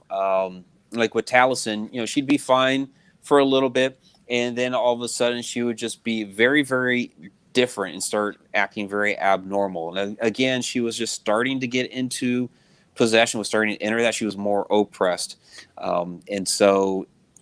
But there again would be moments where she would be perfectly fine, and then boom, that would suddenly change. We got the haunted side here. Patrick. By the way, Patrick. Hey, Patrick. Look at this. I started this literally like 3 days ago. It's still, our episode's still rendering. Why is it black? Don't be black. What's happening? Rendering. I know. Uh-oh. Yeah, so this is still going. It should be done by tomorrow, late tomorrow probably. It's taking forever. I need a new computer. Donations for a new computer, please. We need to start a fundraiser. We need to start a fundraiser. It's kidding. Ching ching. It's fundraiser time. It's kidding. Man, new computer, that way we get you so benefit upload from 4K our videos. Yeah, less than 24 hours. You guys want high quality 4K episodes? Well, I need a new computer. We're on day 4 almost of this I still don't know how you use Windows 95. Like, I'm highly impressed that you still have that thing with the toaster windows and all that. Yeah, that's awesome. No, it's Windows 10. But yeah, our new episode took 10 minutes. What? Okay, what is your settings? When you render 10 minutes, you render in 4K, dude. How good is your computer? You need to talk to Patrick. It's not bad. Yeah, and Patrick, we're supposed to be doing a live stream on your channel. What happened to that? We're supposed to go with Billy too on the live stream on Patrick's channel. God damn it, Billy. Things got busy. Things got busy, I think, on the Patrick side. I get it. The Patrick side. Patrick side. Pun intended. It was just at David Oatman's house. 4K 30 FPS. Yeah, like that's why I have my settings at. But also, what's your bit rate? What computer do you use? Well, what computer does he use? I think it's the Matt has a Windows 95. Yeah. No, we don't. But it is old. It is old. It's 32 gigabytes of RAM is what I have, but I think my CPU isn't as good, so that's probably why it's so slow. But yeah, it's been rendering forever, and it's annoying. But it should be done tomorrow night. Tomorrow night, I think it'll be done. Hopefully. I can only imagine that conversation between the Geek Squad and Matt Benton. That would be highly amusing. It'd be 2 geeks talking. That's what. Probably texting. But so what do you have coming up next, Mike? Even though we've had this COVID thing going on. Yeah, I got a lot of projects in the works. So as far as like the book publishing, I mean, I'm always working on my own books. But I have 3 more books coming out from Haunted Road Media before October. So it's gonna be a crazy month because I'm also, you guys mentioned the Conjuring House earlier. So and I've talked about Carl Johnson earlier. So coming up in September, I have a project I'm working on with Carl Johnson out there. So that's coming up here in a few weeks. Nick Moulet down there in the chat, he and Tom McNicholas are coming out here this coming weekend. We're going to do the Helltown area, which would be pretty cool. I've done that a few times. That's one of the most watched videos on our channel. Of course, I'm always doing the weekly videos for Haunted Road Media, all the podcasts. I have a couple of different shows in the works as well. Can't really talk about those yet. So, yeah, there's a lot going on. Busy. Patrick's too much porn. Yeah, I have a full collection. Just kidding. The collection is needs to be decreased now. All super chats and PayPal donations go towards Matt's new computer. Yeah, totally. I do need one. Mel has already donated 500, so that's awesome for her. So we're getting closer to that, getting that computer. Mike's channel has loads to watch. Yeah, we also have the I keep talking about the Haunted Road Media channel, but we also have the Edge of the Rabbit Hole channel. So that's like here where you guys are doing the live stream shows. We've been doing that for we started the first year off as a radio show, but then went to video for I guess maybe the last 3 years. But we moved that off of the Haunted Road Media channel and gave Edge of the Rabbit Hole its own channel. So you can also find that at the Edge of the Rabbit Hole channel. So youtube.com/Edge of the Rabbit Hole. We just did that earlier this year. My moderators gotcha. Sweet. All right. Yep. They're sending it in. Yep. That's the Haunted Road Media one. Yep. Yep. So go click that subscribe. This is the Edge of that other one would also be good. Yep. Right. I like that name though, the Rabbit Hole. Because we are going down the rabbit hole. Yep. That's what we're doing on this show too. Gotta love the paranormal. Absolutely. Yeah, dude, let's do it. I don't know. Just message us when. Like, I'm down tonight too. Like, I'm good. I don't have anything planned for tomorrow, but yeah. So whatever you want to do it, Patrick. He said, let's do it. Just haven't stopped moving for like 2 months. I know, right? It's been going crazy. Like I literally on the Patreon, guys. If you want to go watch the full editing process of how things are done. Like, I have the full videos, and I'm not even kidding you. I have about 36 hours on editing that episode. I'm not even kidding. That's so many hours. It's a lot of work to do the videos. Oh, yes. Yeah. Patrick, people don't realize how much time goes into editing those. It's like they might see yours as 40 minutes. The one I'm putting together is going to right now is more like 10, really. But it's hours and hours of editing that goes into that. Oh, yeah. I don't know how Patrick does it so quickly. Like, so also, yeah, how do you do it, Patrick? I need to know your secrets. Like, I need to watch you edit. Like, he does it like quick. Like, he gets episodes out like weekly almost. I'm like, what the hell, dude? How are you doing this? Like, for me, I had to, I don't think I have enough time to edit for the whole week. Yeah. I got to get going. My battery's down to 10% here, so. Okay, thanks, Mike, for coming on. We could stay on for a little bit for us, guys. We could talk. Actually, Patrick, if you want to come on here and talk a bit, if you want, I can send you the link. But Mike, stop getting me copyrights. Yeah, you're gonna get dinged for copyright. All right. And so, if you want to join in, Patrick, but hey, Mike. Like, everyone, go subscribe to Mike's channel. Thank you so much, Mike, for joining us. Absolutely. Thanks for having me on. I really appreciate it. It was a great conversation. Yeah, I had fun. Actually, I love having conversations like this. This is why I like this show a lot. I love just having conversations about going in depth with the paranormal, especially when someone gets good questions. Thanks a lot for great questions. Mind delusion. You have some good questions. So and some other people. So yeah, thanks for joining us, Mike. Absolutely. Thanks again for having me. Take care. You too. Hey, Mike. Okay. So now that we're not on Paranormal Warehouse, we can stay on as long as we want. But here, I want to send a link to Patrick to see if he wants to join. And I don't know if he's able to, but that'd be cool. Copy link, sending to your messenger if you want to. You don't have to. I'll send one to Crow too. If Crow, you're in here, I'll send you a link too. Patrick. We don't have the restrictions of Paranormal Warehouse. Stop it! Sorry. You're lucky it's not over 30 seconds. You got to work, Okay. Rocky? It's set to Patrick, and now sending to Crow if he wants to join. 20 minutes. 20 minutes, I'm out of here. Okay, that's fine.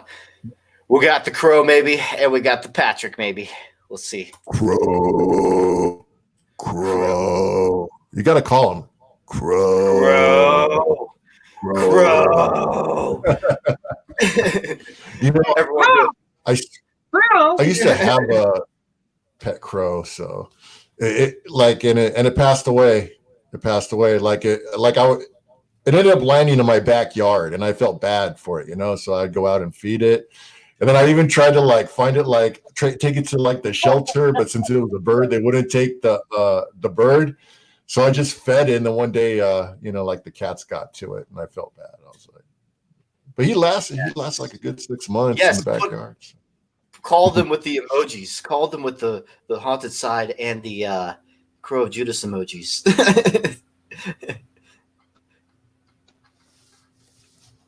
Yes, call upon them. Oh yeah, got my Devil's Hour merch shirt.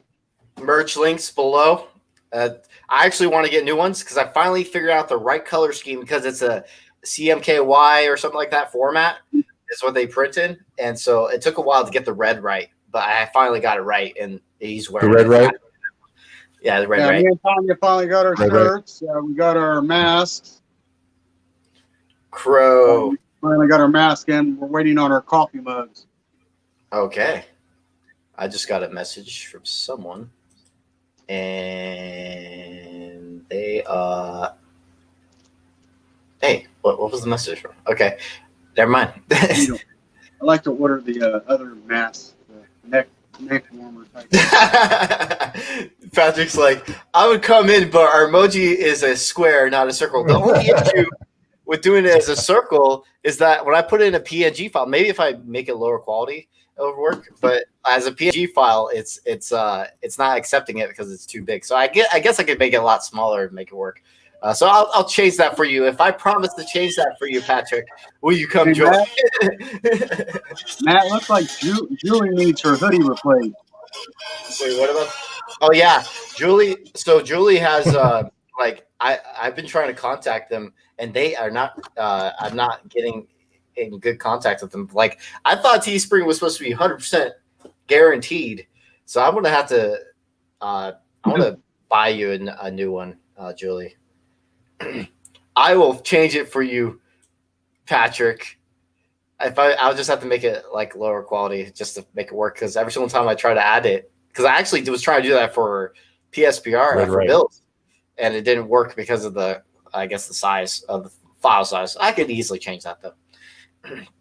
I sent you the link, Patrick. Come on. Okay. They won't answer Julie either. Yeah, I know. I'm having the same issue with that. It's kind of annoying. Like Vistaprint has the best customer service. Like I'm not even kidding. I wish they had a service similar to Teespring because I will go through Vistaprint without a doubt because their customer service is amazing. I'm gonna start calling the Rick Rolling Hour. Oh my gosh, I know. Stop it, Rocky. This Devil's Hour. This Devil's Hour, not Rick Rolling Hour. In messages. Oh, it's Google Drive stuff. That's me.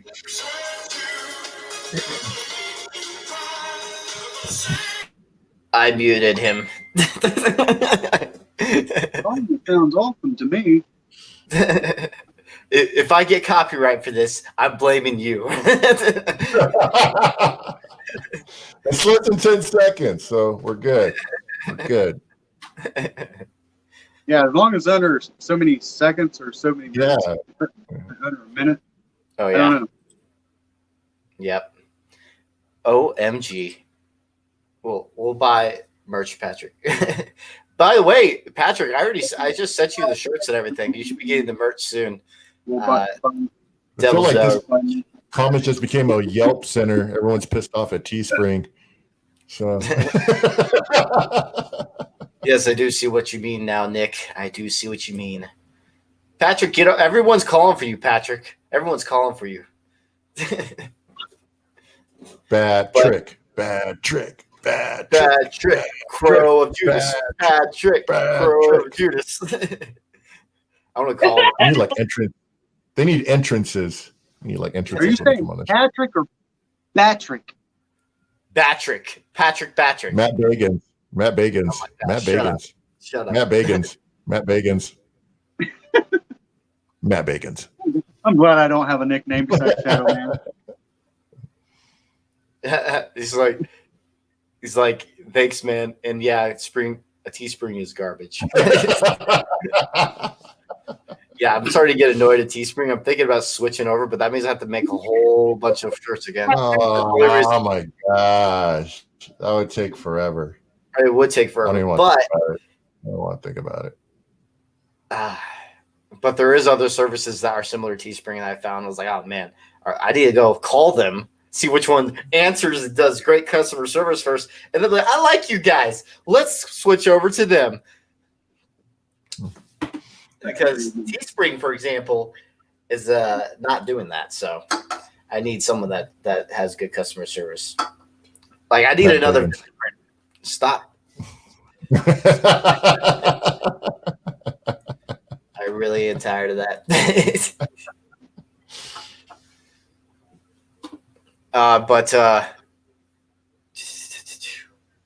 Wait.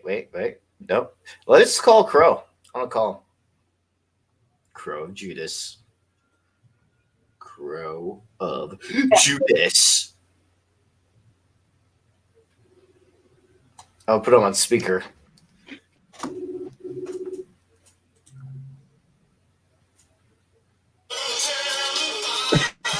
I thought you was calling Crow, not Rocky. I didn't call it Rocky. That would be funny if that was his ringtone, though. That your ringtone for now. yeah, Patrick. Like even with my editing skills, it's like even the program can't handle it. It's taking 4 freaking days to render. Oh, like you've done too much. Stop it. Oh. No, I'm just kidding. That's that rain. That's that rain energy. I can see it now. I didn't see it before, but now I think. I'm gonna go take a quick piss. Oh, Crow is here. Oh my God, I'm an idiot. Hello, Crow. Can y'all hear me? Yes, I hear you. Okay. How long have you been there? Just for a minute. Okay, good. I was like, oh crap! How long did I keep you there? I went to go get some food and I came back and I'm like, oh shit, what did I miss? Yeah, you missed the whole party here. This is going down. And then we're going to need Patrick. Hey, Crow, I haven't talked to Crow in a second. I had a quick question for him. Yes, sir. Hell yeah. Oh my gosh. Hey, Arden Paranormal. Arden. Interesting. It's going towards the computer. Interesting. It's going towards the computer. We need a new computer so these episodes that I make. What is your goal? What is the goal that you need to come up to get that computer? I was going to get a 2,000. 2,000. Hey, well, it has to be 2,000. 2,000? 2,000. See, you guys good. Yeah, 2,000. That's what we're going for. If you're going to do it, man, you might as well get a good one, dude. If you're going to do it, yeah, I'm saying get it that. What do you like, Matt? No, he likes to use like Windows, so like maybe like a Surface Book or something. Yeah. Hey, Haunted Side's still here, but hasn't joined yet. I sent you the link, Patrick. Are you busy? It probably is. Yeah. By the way, Halloween Eagles is my nickname now. Oh my gosh! I got more from Julie. Julie, you sent more. You are so amazing, and I'm also feeling bad because that's a lot of money. Julie, thank you again. Oh, he has an iMac. I used to have an iMac Pro, not the MacBook. I used to have an iMac, but I sold it to finish up a documentary to pay for it. This still isn't out because of legal issues. But now it might have been solved though, so that might have changed now. So I want to talk to him about it. Yeah, I might be I'm not sure about iMacs, but is that actual like desktop computer he's talking about, or is that a laptop? Julie, actual desktop. Thank you so much, Julie. Thank you so much. Okay, because those are usually more powerful than like the portable, Awesome. Thank you so much, Julie. Yeah. You gotta get mad at desktop. Because Because dude, your what do you call it? That lag time you're experiencing, that's going to take you forever to get that thing done, dude. Like we're like an hour 52 minutes. I started this live stream at 70%. It's only gone to 72% right now. It's at 72. For 2 hours, it goes 2%. It's like hour percent. Wow, the speed has been increasing. What would you do? That's great. But not only that, though, every time you add something in real time, if you're actually editing, you have to wait like 5 seconds for it to kick in, or half a minute for it to like render. You know what I'm talking about? Like when you're like when you add something to the filter, or you know. Oh yeah, I have a lot of. I added some filters. I did some color correcting to all the video. No offense, Patrick. I had actually, you know what I had to do with this episode? I already know you know this, Crow, but to everyone else, I had to edit from Patrick's episode because I didn't have all the footage that it was ever transferred over because Patrick was very busy, and so I never got any of the raw footage. So the only raw footage I had was the SD card footage I had at the very end of the investigation. Luckily, we had, because we caught an amazing piece of footage that you will be seeing on Wednesday. I can't wait till you guys see it. But yeah, so I had to edit. He said his crappy tablet that he has is SL renders is faster than that. I know, right? What's up with this thing? I'm not kidding you. If you go watch the beginning of this stream, it was at 70%, and right now, we are here. I will show you. But look, see, Matt's computer. Oh, we got the 3. We got the 73%. I'm impressed. I assumed Matt's computer was like this badass, like huge war shit thing. And when you told me how much RAM and stuff you had, I'm like, oh, that's what you got, dude. Oh man, mine's even bigger than that. Yeah, I only have 32 gigabytes of RAM. It's not that. For you, that is not sufficient. No, I need at least 64 or higher, and I'm gonna if I'm gonna go for another computer, I want to get top-notch computer so I can never deal with this crap again. And it goes with my editing too. Yeah, speed. Oh, I know what happened. It's explained in the episode too what happened. So just wait till the episode comes out. It's really good. We caught something amazing. I can't wait till Patrick. I sent Patrick like a pretty bad version of like a very rough cut edit. It's slow motion only. This one shows it a lot better, the edited version I just did of what was captured. I'm not going to give it details to anyone because I want everyone to watch the episode and be surprised when it happens. But we caught something amazing, almost just as good as the rock flip or the debris flip that we caught. Yeah. So it's like almost just as good. So I can't wait till you guys see it. I say almost because you don't see it initiate, but you do see something happen. So, but it's pretty sweet. And sounds amazing. I can't wait. It has a few other things involved with the episode too. That is, I thought it was pretty cool. It was fun. It took 36 hours to edit about. So he's like, doubt it.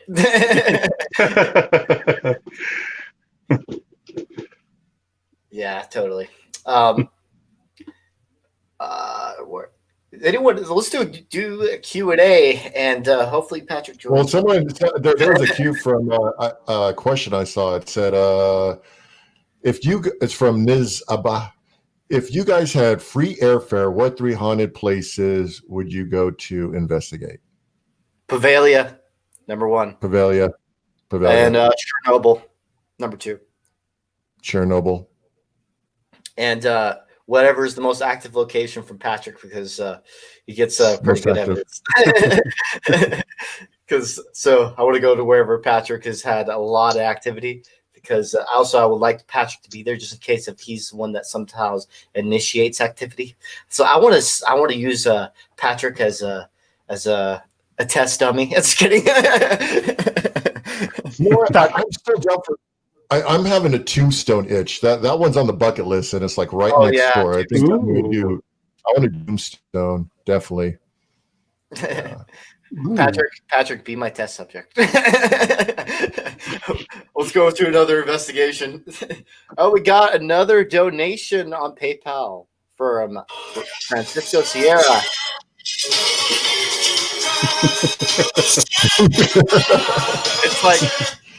It's like it says psych. That's a fake amount because the Rickroll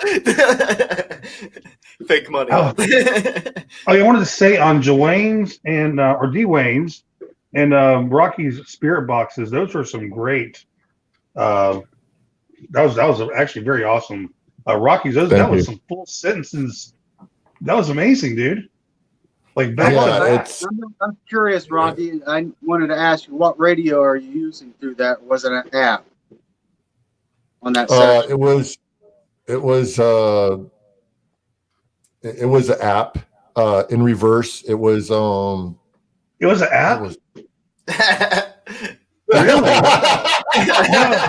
No, I'm just shocked.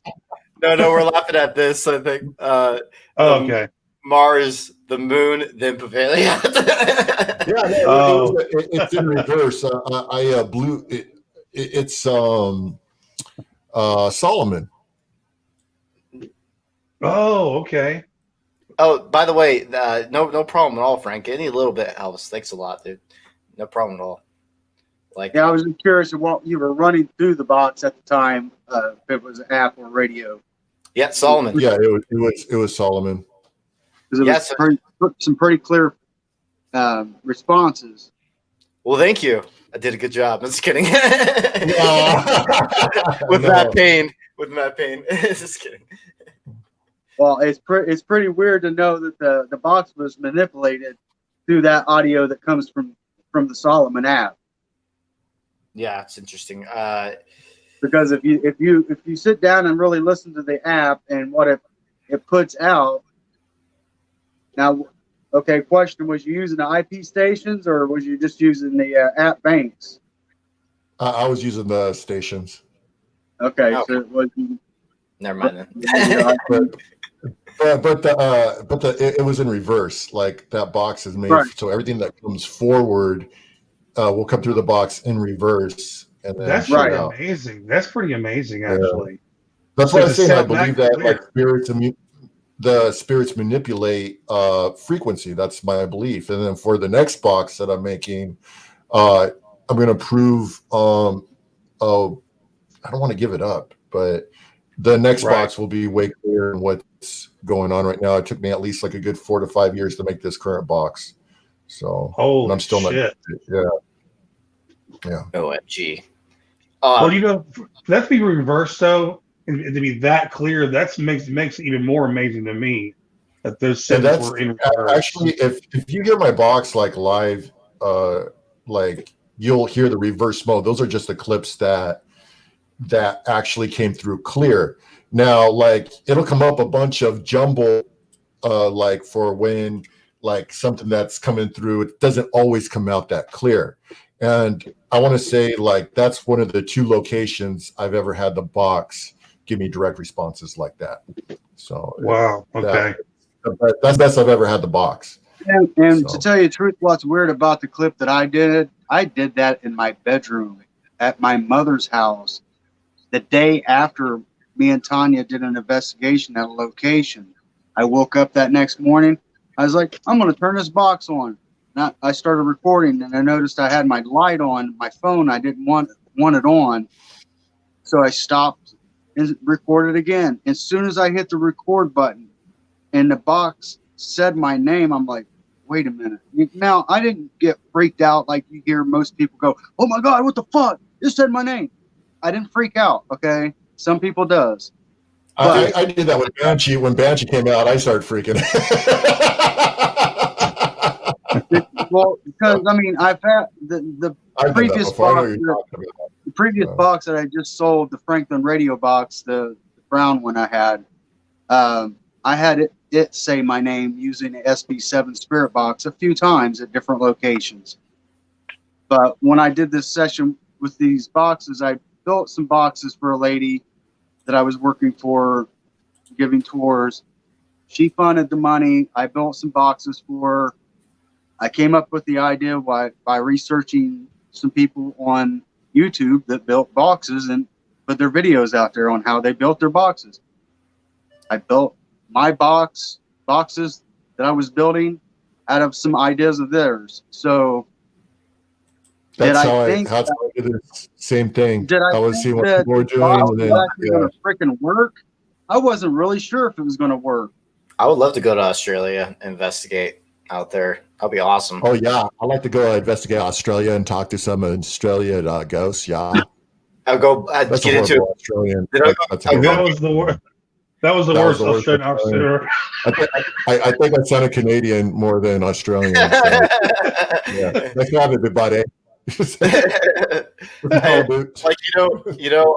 when I get there, the first thing that happens, I get into a boxing fight with a kangaroo. Ooh, that'd be a great video. Yes. I get kicked. Hey, I didn't gotta know get this. off the show. I gotta go. Thanks, guys. It's 7:03, so I'll leave you with this.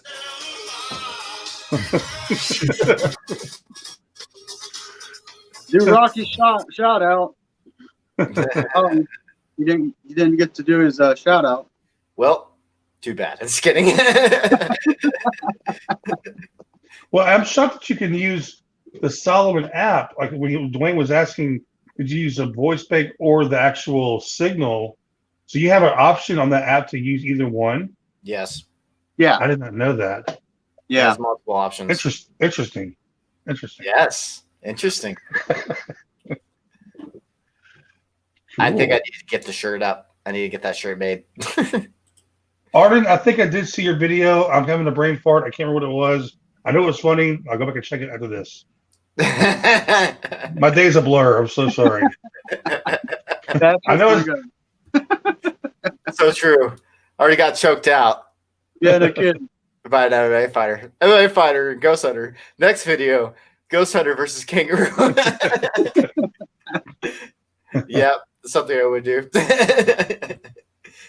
I'll probably get tactical. Yeah, It's Matt gonna- Tactical versus Kangaroo. Matt Tactical versus Kangaroo. I'll be Matt versus Patrick for free trip. Free trip. I've never been outside the country to investigate. The only time I've ever been outside the country is Honduras. I've been to Honduras, which is a nice place. The waters are amazing there.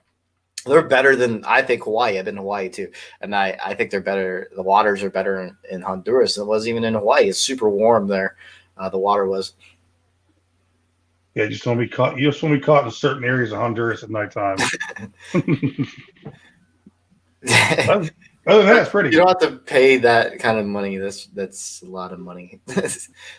I've always wanted to go to travel the whole world when it comes to the locations. Definitely, one day that will happen. Yeah, I'm not leaving the country. I'm not getting on a plane or a boat. I don't trust humans, so I'm staying land bound. Rick rolling versus Patrick. When this episode's finally up, it's going to be a Rick roll video.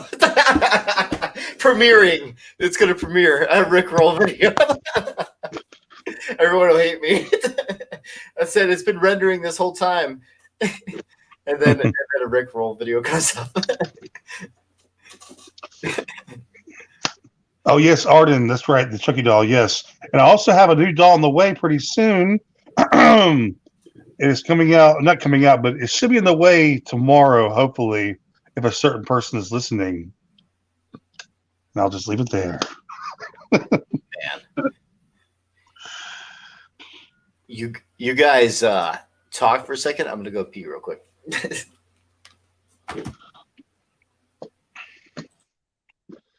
I'm adding a new haunted doll to the collection. I'm hoping this one's more haunted than the one I have. I doubt the one I have is even haunted. It's just I'm just messing around, really. I mean, it's interesting to build spirit boxes and then have a spirit box say your name. It's really freaking interesting to have that kind of Yes, stuff happen. dude. Especially, like I said, I've decided to build these boxes in a reverse delay and try it out that way after doing some research through others using the reverse delay. And like I was saying earlier, I never for the life of me thought it would say my name. Yeah, that's one thing I use a necrophonic app right now. I'm getting a spirit box soon, but I'm always wanting to hear my name because it just seems so more. If it says my name to me, it's more validation of like, okay, I'm dealing with something intelligent here. And Patrick, Right. you freaking rule. Thank you. I'm so excited. Yeah, I'm getting SB7. That's like what Patrick uses. I've seen it. That's what you use a lot, and it's just like what I want to. That's what I want to use too. I've just seen too many good results with it. They're a decent radio to start out with, and then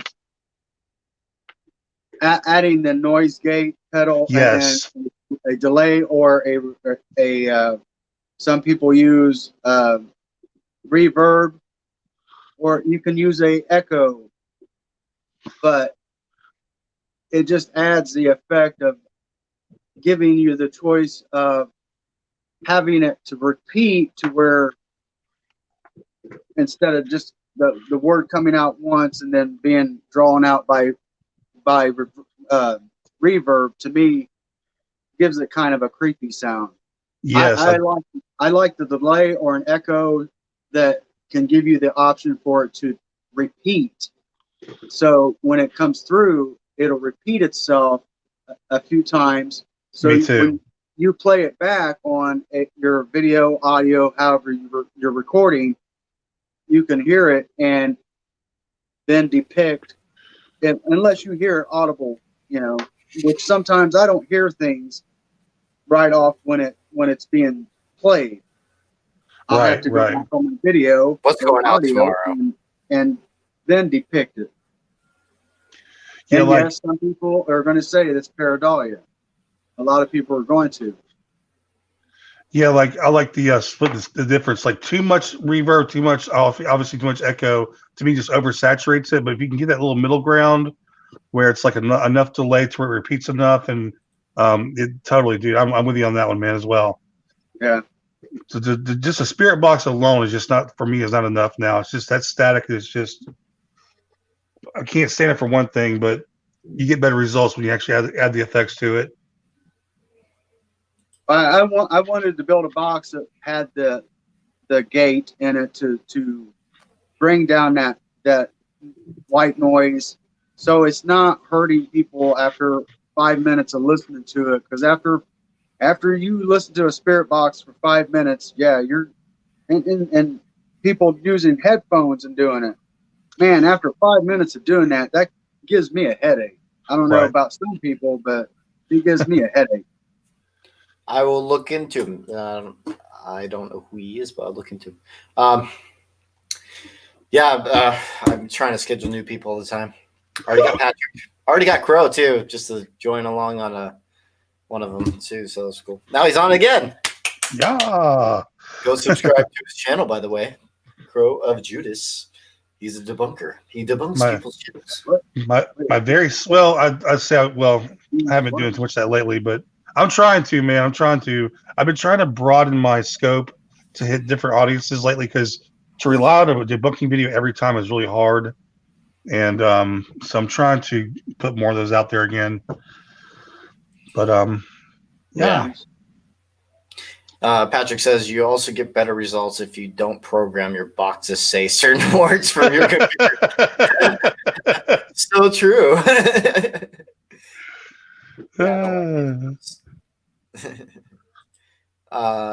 Still 73%. Jesus. I was talking about debunking. I love debunking, but like, it's so like it can get boring. Like you watch a debunker like this, it's just like straight up all the technical stuff. It is kind of cool and interesting, but it does get old. So sometimes I'll see something like, you know what, I could do a video on that, but it's going to be probably short and it's going to be kind of lame. I like to do, for me, it's like, it's not fun unless I make it like, if I find one for me that I can make a lot of jokes in, that's my perfect video. It's hard to find those though, where you're like, okay, there's enough material in here, I can make a funny ass video, plus do some debunking, make fun of them, and move along. But it has to be a certain video for me that I like to do, because sometimes it just be boring, Yeah, I know the perfect videos for you to do. You go to my Paranormal Extreme Crew days, and you can destroy the living shit out of me with content. you have material for days. It's pretty bad. You say that, but they're not. When I go back and see them, they're actually very good. So, but you saw Soul Seekers. I'm talking about before Soul Seekers. Right when you're wearing the like When I was the a t-shirts teenager, and I was a yeah. teenager, and yeah, it was embarrassing. You have so much material. It's what are you talking about? We all have embarrassing old videos. Yeah. Except for some reason, mine are still up. I think they need to be taken down. Video feed pros. I started in 2011, so that was 9 years ago. So it's cringe. Go to Seek the Truth Paranormal Investigations. Go to YouTube real quick. Go to Seek the Truth. That wasn't the right video. Bye, Nisaba. Where the box and the chief was piled. No, it wasn't. It happened in the basement. No. I'll have to locate it. Yeah, go to Seek the Truth Paranormal Investigations. That was the first group that I was in. Go look at the first video. And the quality, all that shit. 10 out of 10. Just kidding. Was it filmed on a flip phone? That first video. Looking. Was it on a flip phone? No. We actually our first video was recorded off a Magnavox beta cassette recorder, video recorder. This one? Yep. Seek the Truth Paranormal Investigation. Hey, I'm not too loud, am I? Yeah, recording of the guitar playing was done by the founder, Mark. Oh no, that's actually don't go to that one. It's not the first. He's like one. that was too embarrassing. Just kidding. not that one. It's go to that video. This one. Yeah, the one in red.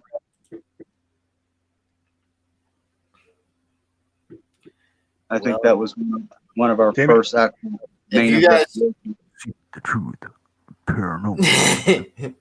Okay. Oh man. Here you go, Crow. Here you go. Start doing your comedy. It's kidding. There you go. That's what I'm saying. That's me using a set of headphones to record my voice.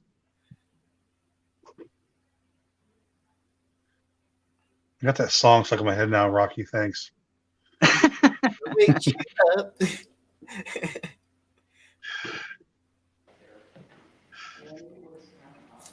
Yeah, my stuff is cringe, dude. Yeah, and this was done on Windows. This was done on 480p camera. This is a VHS, I'm guessing. Yeah, VHS. It's a tape. Betamax. Yeah. Yeah, we would do a walkthrough video with the person giving the tour of the location, and then we do our evidence video. Yeah. Yep. Hello, Mike B. Hello. Are you saying to you hello to you too, Crow? Hello, Mike B. Micah B. Micah B. What happened to the video? Oh, it's gone. Oh, the haunted. Oh, okay. His embarrassing are still on nukes. But hey, you were 2 years ago. Imagine 10 years ago almost. That's super cringe. Super cringe. Okay. But yeah, even Patrick's old videos, he still has, even his first video was him out like in some old abandoned church. I forget what it's called. It was him up there with a spirit box. It was freezing cold. It was just him by himself. The SP7 with no filters or nothing like that. And he caught a demon roar on that spirit box, man, like you've never heard in your whole life. It's like a death metal growl. Have you heard that yet, Matt?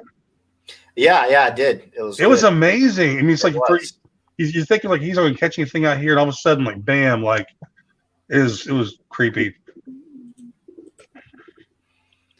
Man, Paranormal Extreme Crew days, guys.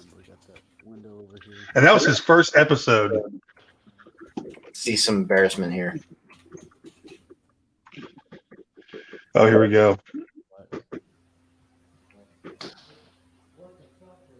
You get a rock thrown? Oh my gosh, Dwayne! We're buddies! What's some of the rocks, man? I don't know, man. It's kind of cool. It's like everywhere now. Oh man, such cringe. It's cringe. 8 years ago. This one was 8 years ago. Oh God. Oh, I'm gonna get copyright if I start playing these because this is before copyright was a big deal. It's okay, because look, these videos ain't gonna make much money anyway. So I'm not gonna make any money. Thank God. I wish. I'm surprised I even have 90 subscribers on it. Oh crap! This is my old videos. 8 years ago. Damn. Horrible thumbnails. They're crap.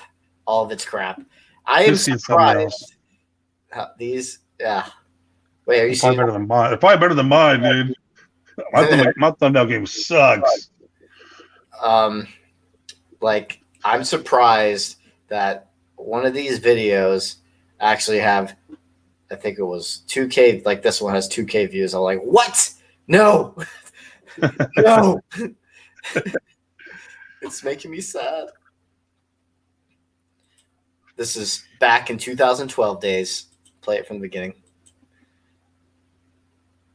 2012, guys. Christian. I know.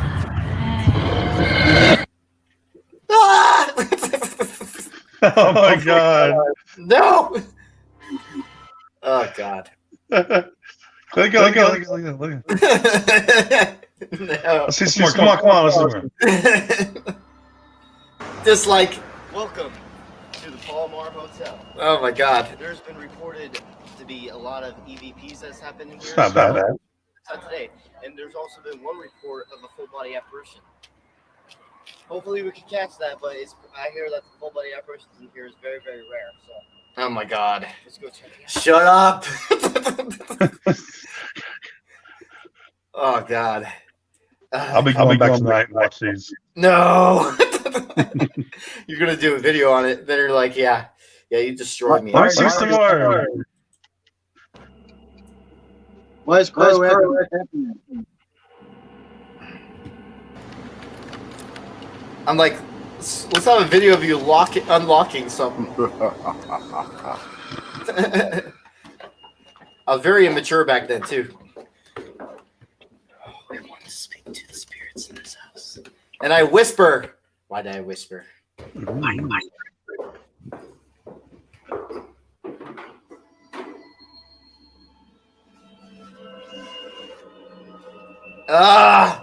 It's stupid. Everything about it. Dude, like the episode you guys. Is that leather? Is that leather? Yeah, I liked leather. Yeah, I liked leather jackets back then. I still like leather jackets. But crap. Yeah, but basically you're gonna see a huge difference from the episode that's coming out on Wednesday compared to this. Night and day difference. Hey, you have a gold cross necklace on?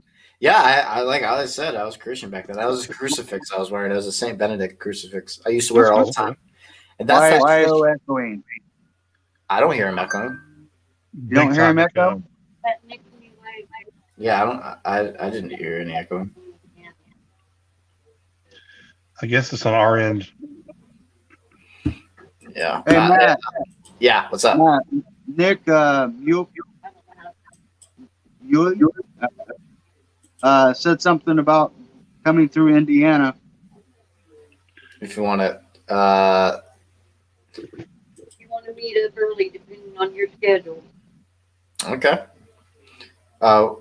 So you do paranormal investigating, Nick? Cut this short.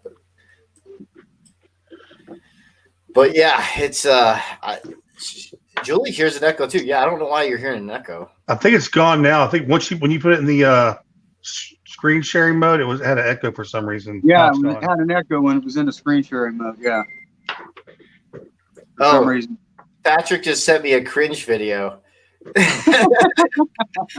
But why don't you come join us, Patrick, and go over it with us?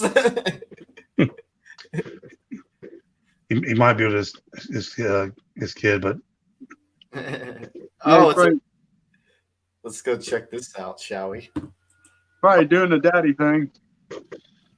yeah, sometimes but this like he's usually in his bed with his son. I got the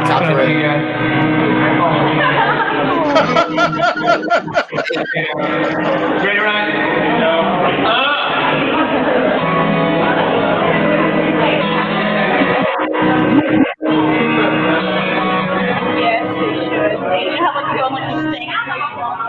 Yeah, we work there. Yeah, hey,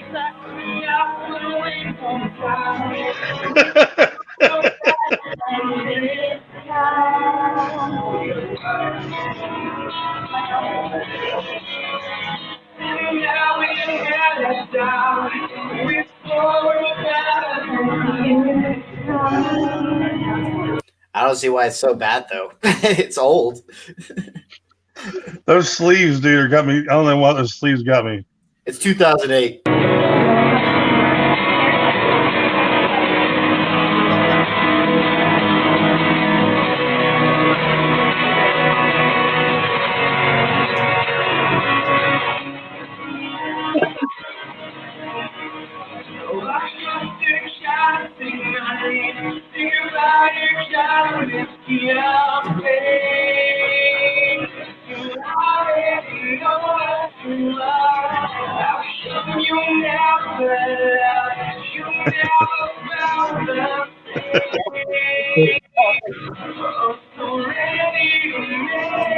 I'm not gonna get copyright for this.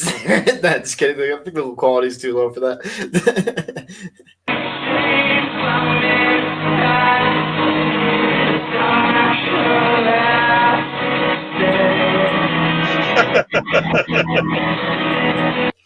Patrick, at least you Bring up the last comment, Matt. How the last comment? Beaver fever? Danielle. Hold on. Danielle. Looking through. Danielle. Dawson, I think he's calling. Yeah, I think she was commenting about the video. That's funny. Yeah, my stuff is Patrick he's got a great voice. I mean, that's. I know, so I'm like, that's not that. It's, oh crap! He sent me another. Oh, so he's sending me another. I laugh because his sleeves and the guitar is really big. It's kind of coming. We got one, guys. I think we got one, maybe. Patrick, do you still have that shirt? By the way, if you have that shirt, you need to wear it soon. Right now. Those old rock days. Oh my gosh. Ah, it's lagging. Why is it lagging? Who is that kid? It's Patrick. I know. Ah.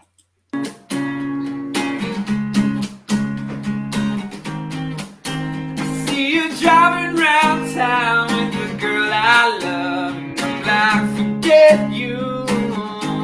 I guess the change in my pocket wasn't enough. I'm like, forget you, and forget her too. If I was richer, I'd still be with her. Ain't that true? With this pain in my chest, I still wish her the best. With I forget you,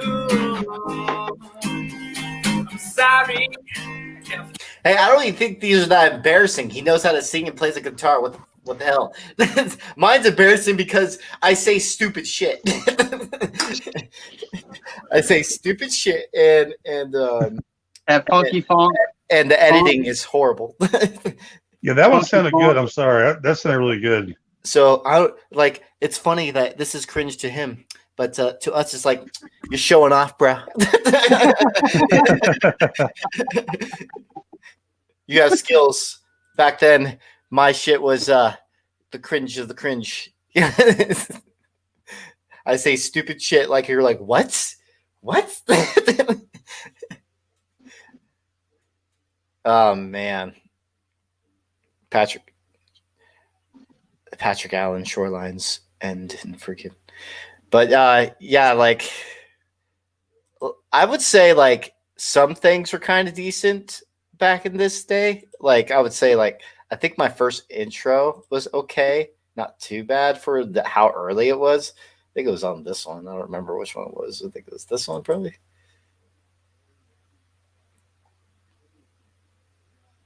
No, that ain't it. Which one's super cringy? Horrible. Absolute cringe. Was it this one? It's got that fucking thumbnail, dude. That thumbnail, dude. Crow leave? Wait. Crow? Nope. He's there. I'm leaving. Sorry about that. He's like, this isn't a singing one. He sent me another. Let's go to that one. Shorelines.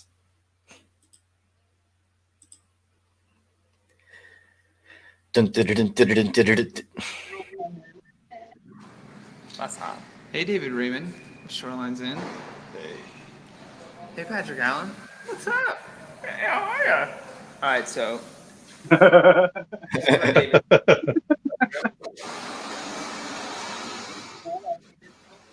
And this is where Sean has to go. That's a haunted dog. Well, over here. Or here. And this is where we can't go.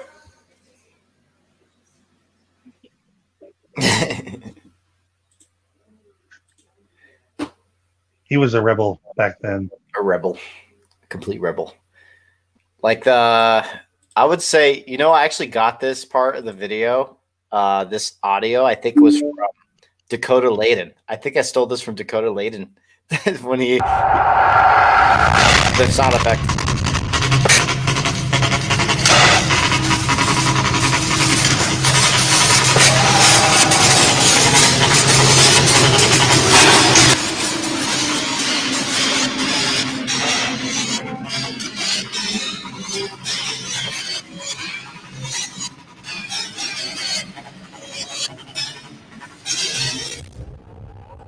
Yeah, it's still cringe. It's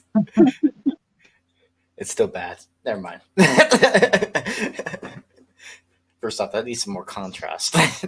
I like that looking at the beginning. That's pretty intense. Yeah. If you get it, Paranormal Extreme, bro. Intense. Yeah, okay. Now I need to go delete this channel forever. Just set it to private. This is the most cringe one, I think. Is that one. Probably that one. I look like an extra on Trailer Park Boys. Dude. Yeah, Tanya you said it. Oh man. Wouldn't surprise me.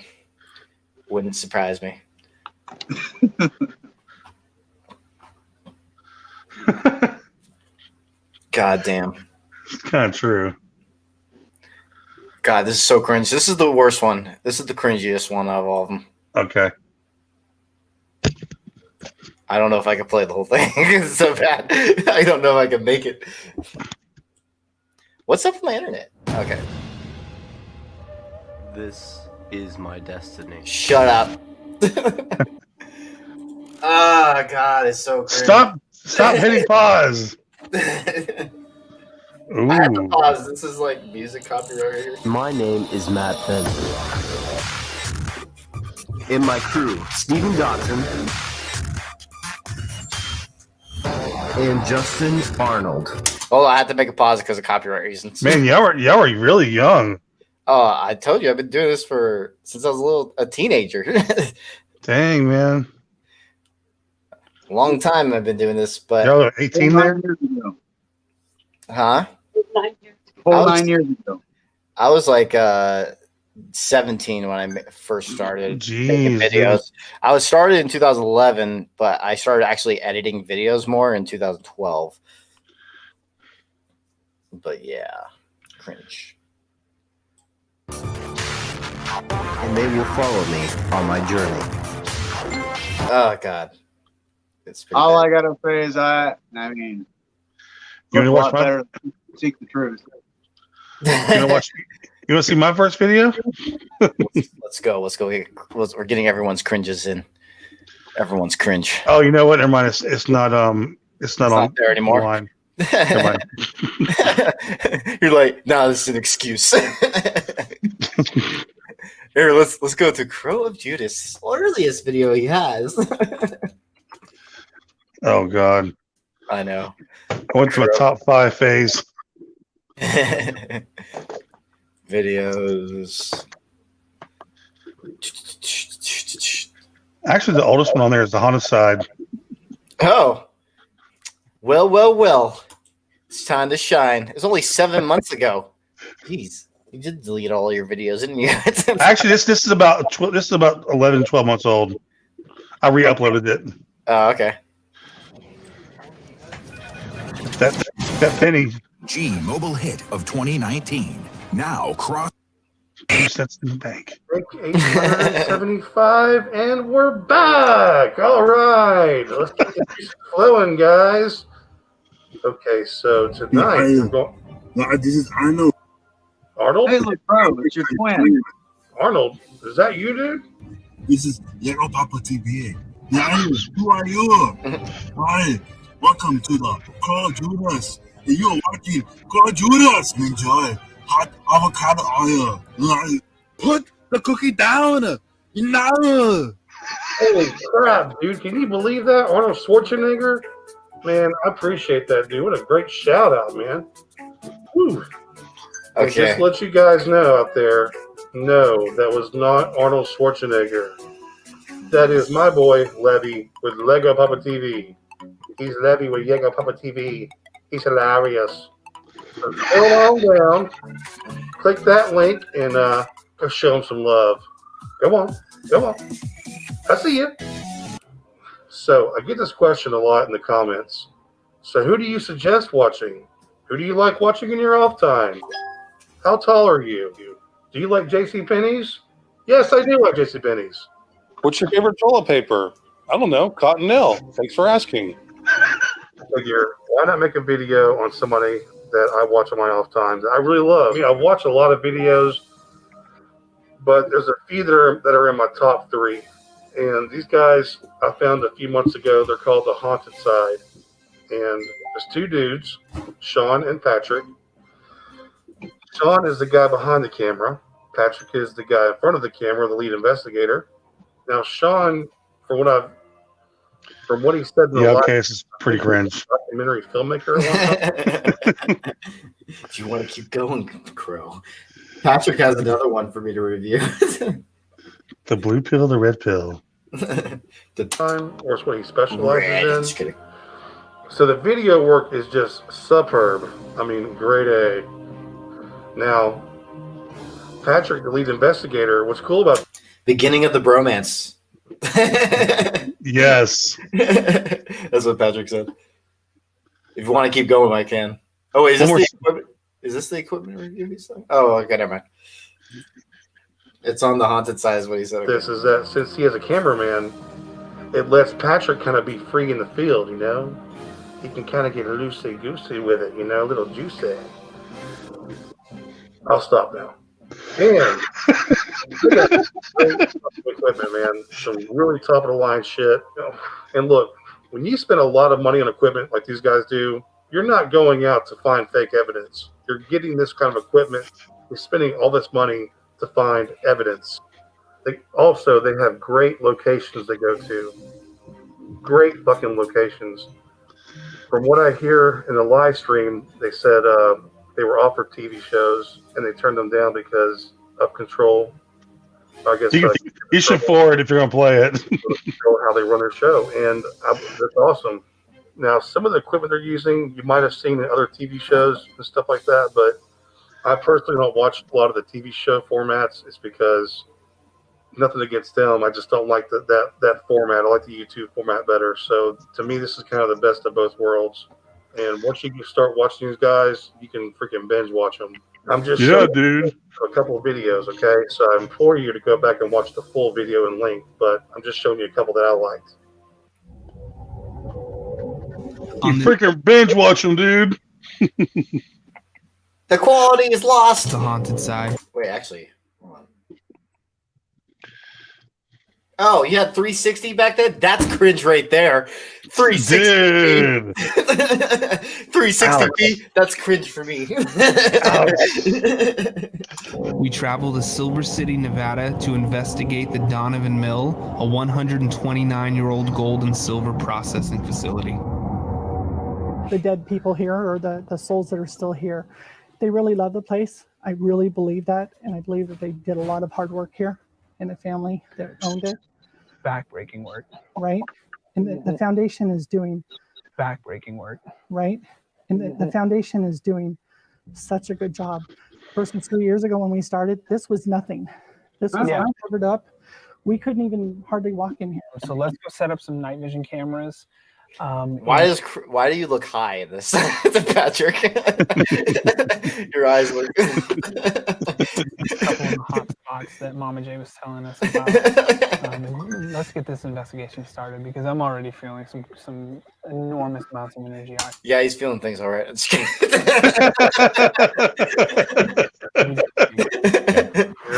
And that's another thing I love about these guys. They set up cameras in different rooms in the location they're at. God, this is so bad. Why am I buff? Oh, never mind. It's a little ad. EVE Online is a vast universe. Getting you paid, Crow. Life, activity, and combined history of its players. Pursuing live. Yes, skip that ad. In hotspots as well. And those cameras include infrared cameras. Say terrify? Said purify. Purify. Dude, I'm standing where there would have been one of the giant tanks that literally all it did was purify or to pull the gold and silver off. All I gotta say, I'm sorry, Patrick, that he did 360p to your photo to your video. I'm sorry. I'm just kidding. And react, which is a chemical reaction. Yeah, that's pretty accurate for like it first coming on. You know what I mean? Like normally it's like sushi, manatee lips, shoelaces. You know what I mean? Like, Sushi, manatee lips, shoelaces. What a phrase. Okay, take 345. This bad boy will run you about $400. It's called an ovulus. It is not it is not a random word generator. It picks up on environmental cues to spit out the words that you see on the screen and that you hear. Now, all I know is this. After watching lots of videos, it is too much of a coincidence that these words come out in these situations that they're in. Like the word sift, S-I-F-T. This came out when they were in the gold mine. Now, if you watch gold mining shows, that's how they get the gold. They sift through rock and dirt. Crazy. Sausage balls. I love sausage balls. How does it know I like sausage balls?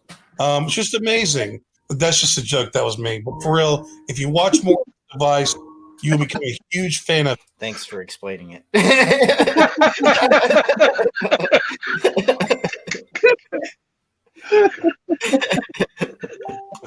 What I have. if we set up the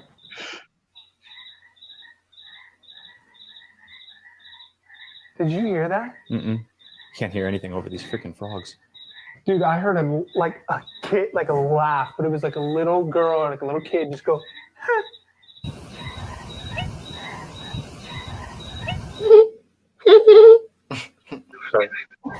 Not down with an animal or something paranormal, we decide to run and grab the SLS camera to see if we can map any figures. The ground, like I don't know, like it's going like that, but like obviously I'm making that sound, but I'm getting that sensation sometimes when I'm walking. Oh, here comes that scream. But the SLS. Yeah, this is pretty compelling. I didn't see it because I was looking at Sean while he was talking. I get weird like banging sensations on the ground, like I don't know, like it's going. And could this figure be what Sean is about to hear? Sometimes when I'm walking, I'm not sure if it's old floorboards just kind of popping as I'm walking, but I've gotten that twice now. I don't really know. And I'm getting a lot of high pitch frequency interference in here.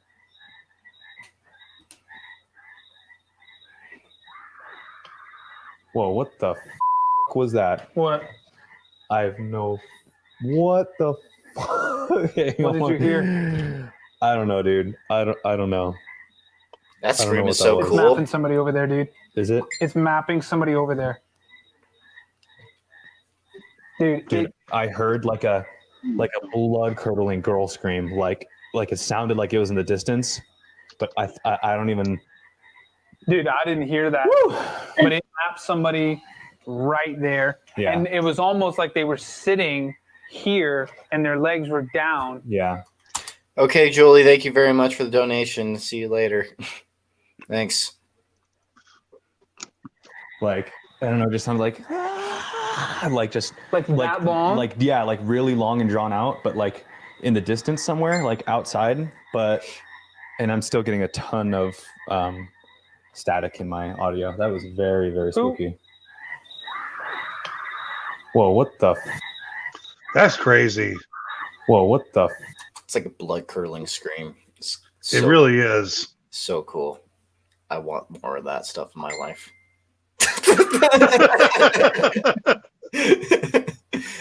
Sorry, I have a dark humor. We leave the night vision camera recording in this room all night, and about 45 minutes after we leave, we catch something unbelievable.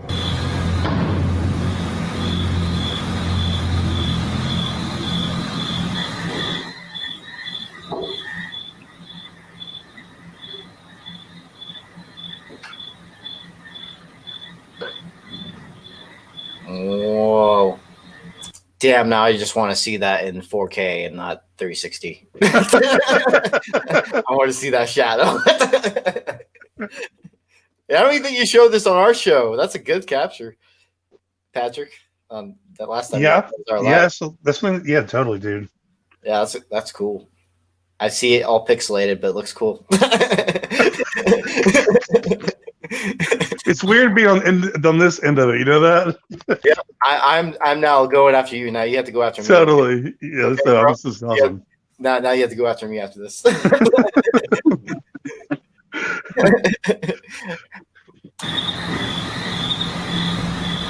What's really strange about this figure is that it appears to be moving in slow motion.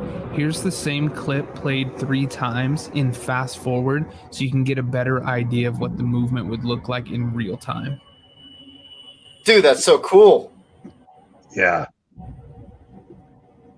We now make our way into the mill office room to see if we can document claims of a woman that had committed suicide in this back room.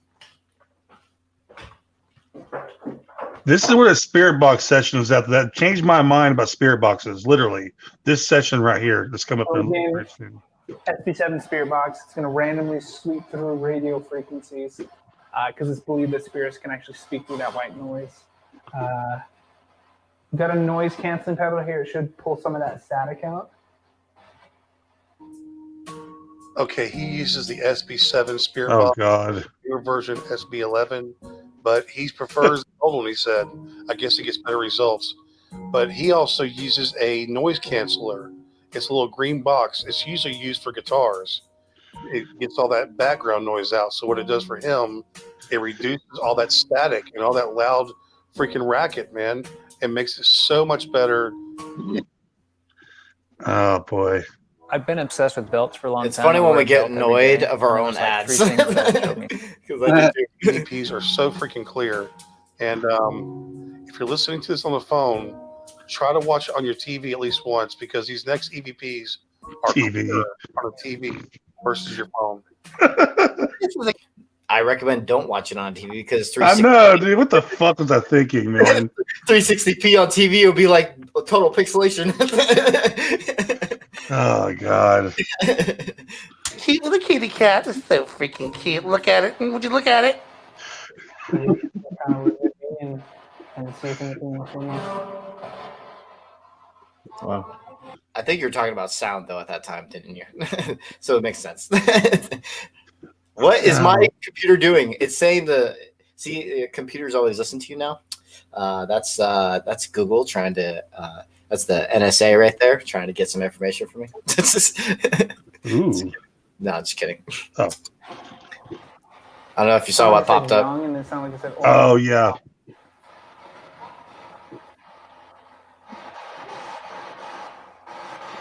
Jane of the Willow.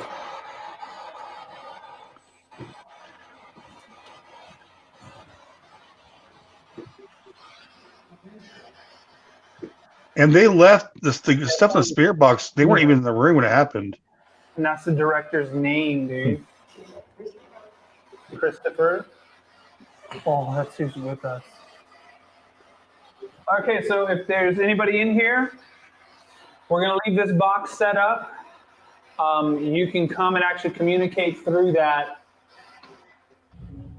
We decide to leave the spirit box running in this room and capture an unbelievable conversation followed by some really strange occurrences. Watch this clip.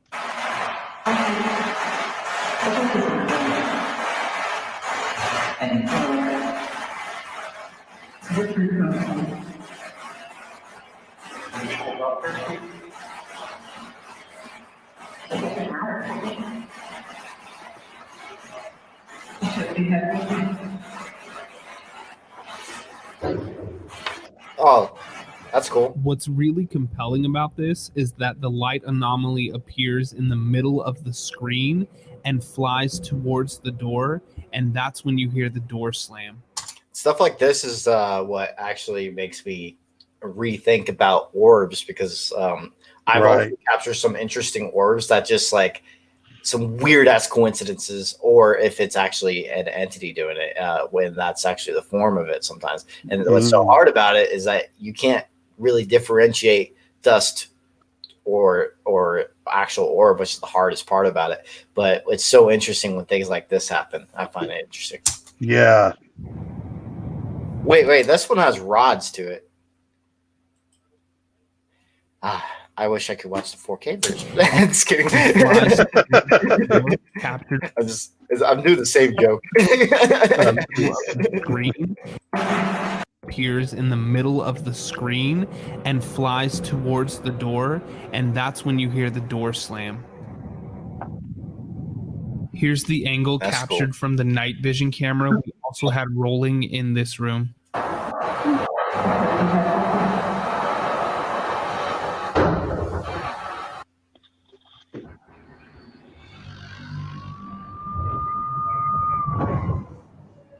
You knew the risks when you just. What's your name? Are you the lady that's sad? That was loud. Yeah.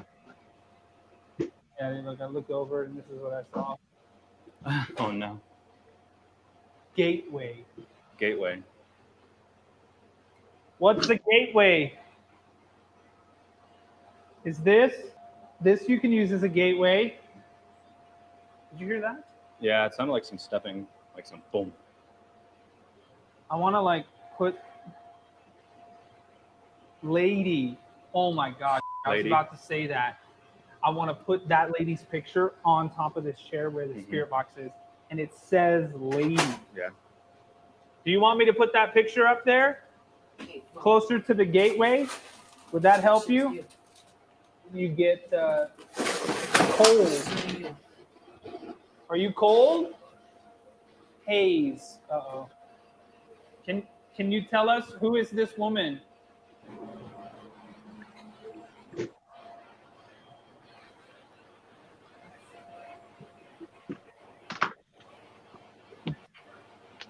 Okay, roll on this. Yeah. Because this is creepy. This is unplugged. Yeah. This is still on. And that is still on. What's all that sound? I don't know. It shouldn't be doing this. This has no power. The only thing that should be on is the spirit box. That's the only thing that has a battery. Yeah, what is all that sound? I've never heard of that. Slowly drain. It has an adapter plugged into it. Wait, what do you say? An adapter can slowly drain. If you had an adapter running to that pedal, which he more likely did since he had power running to it, a power adapter will slowly drain the power down.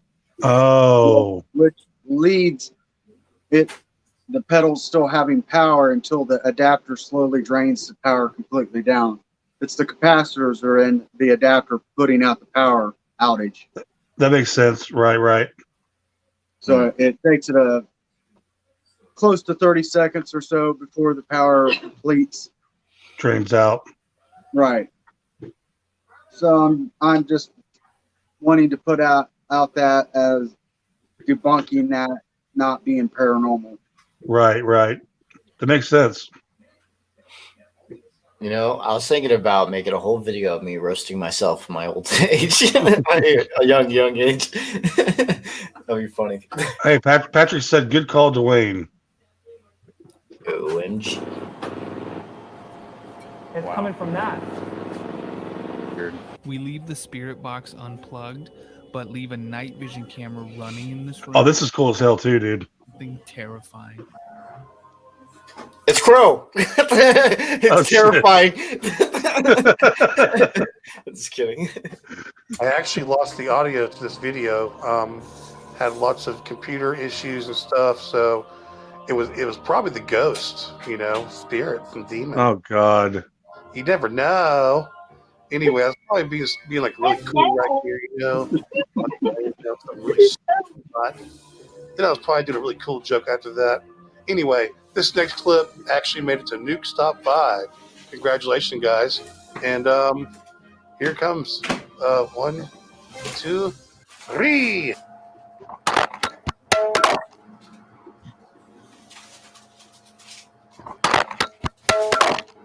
It appears that something white or really bright flies by the camera and knocks it clear out of the casing that was holding it.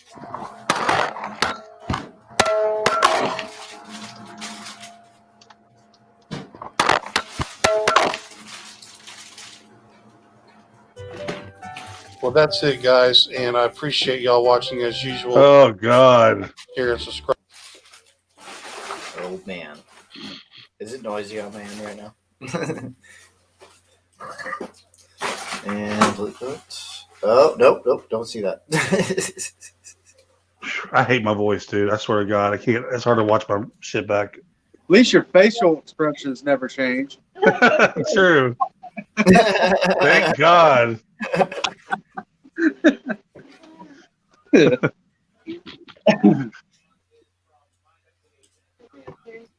I mean, if anybody would actually see your facial expressions, I mean. Oh boy. You always look back and think, why do they use that music? Why did they say that? What the fuck? You know what I'm saying? Like, so bad. Now, Crow, we could always go on your channel and you could just completely destroy me. Roast me as hard as you can. But you were, hey, at least you were young and had an excuse. I was 41.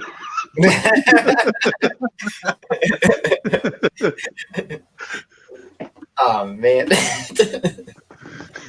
I don't know. I think I say the stupidest stuff back when I was younger.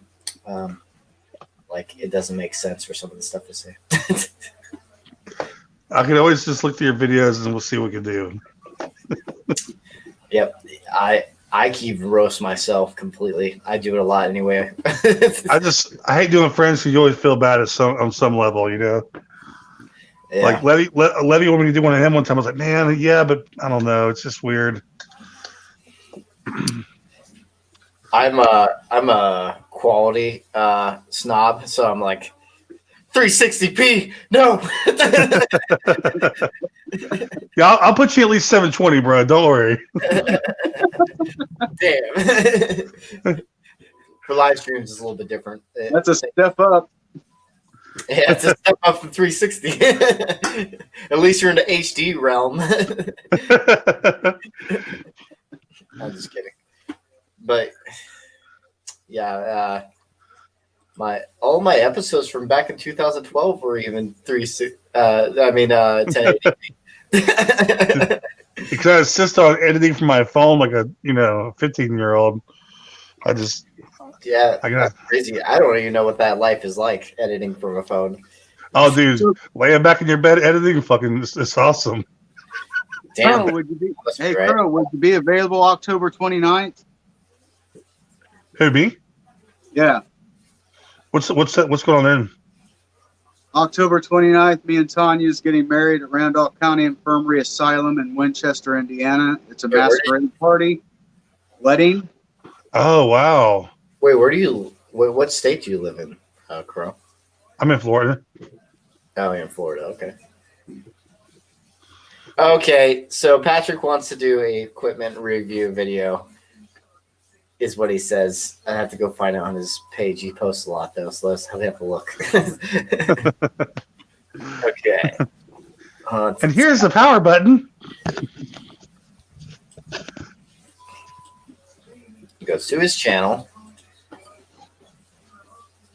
It's right here.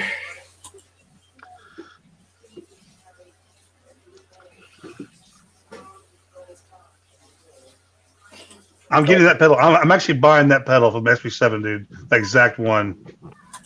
I'm setting my reminder for this. Put the like button. Go do it now, guys.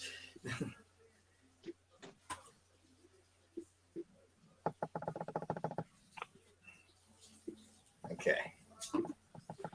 Going to videos. I don't know how we're supposed to find this. I'm a dumbass. I'm watching the YouTube on my screen. It's like 10 minutes ago. I'm going, oh, I'm gonna buy that pedal. I'm not even watching the fucking updated feed. Which is it in the title? Equipment review.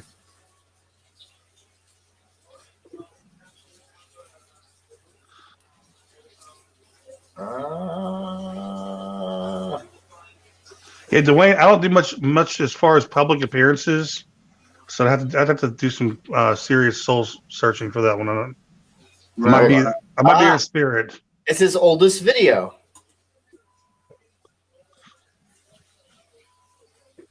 You can put me on an iPad in the corner, dude, and I'll just have my face like on a live stream. I can watch y'all through the camera. It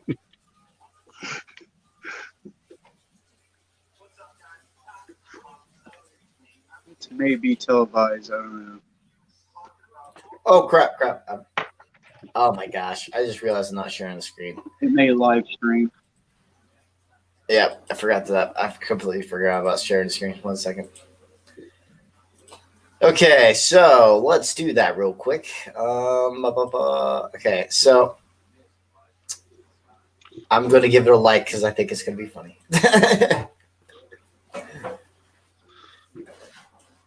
What's up, guys? It's Patrick from the Haunted Side. Hey, I've been getting a ton of requests to make a video talking about all the gear that I use on my paranormal investigations. What is this stuff? What do I use it for? And maybe even where you can find it so you can go find some of your own ghosts. Stick around. We're going to check all this stuff out.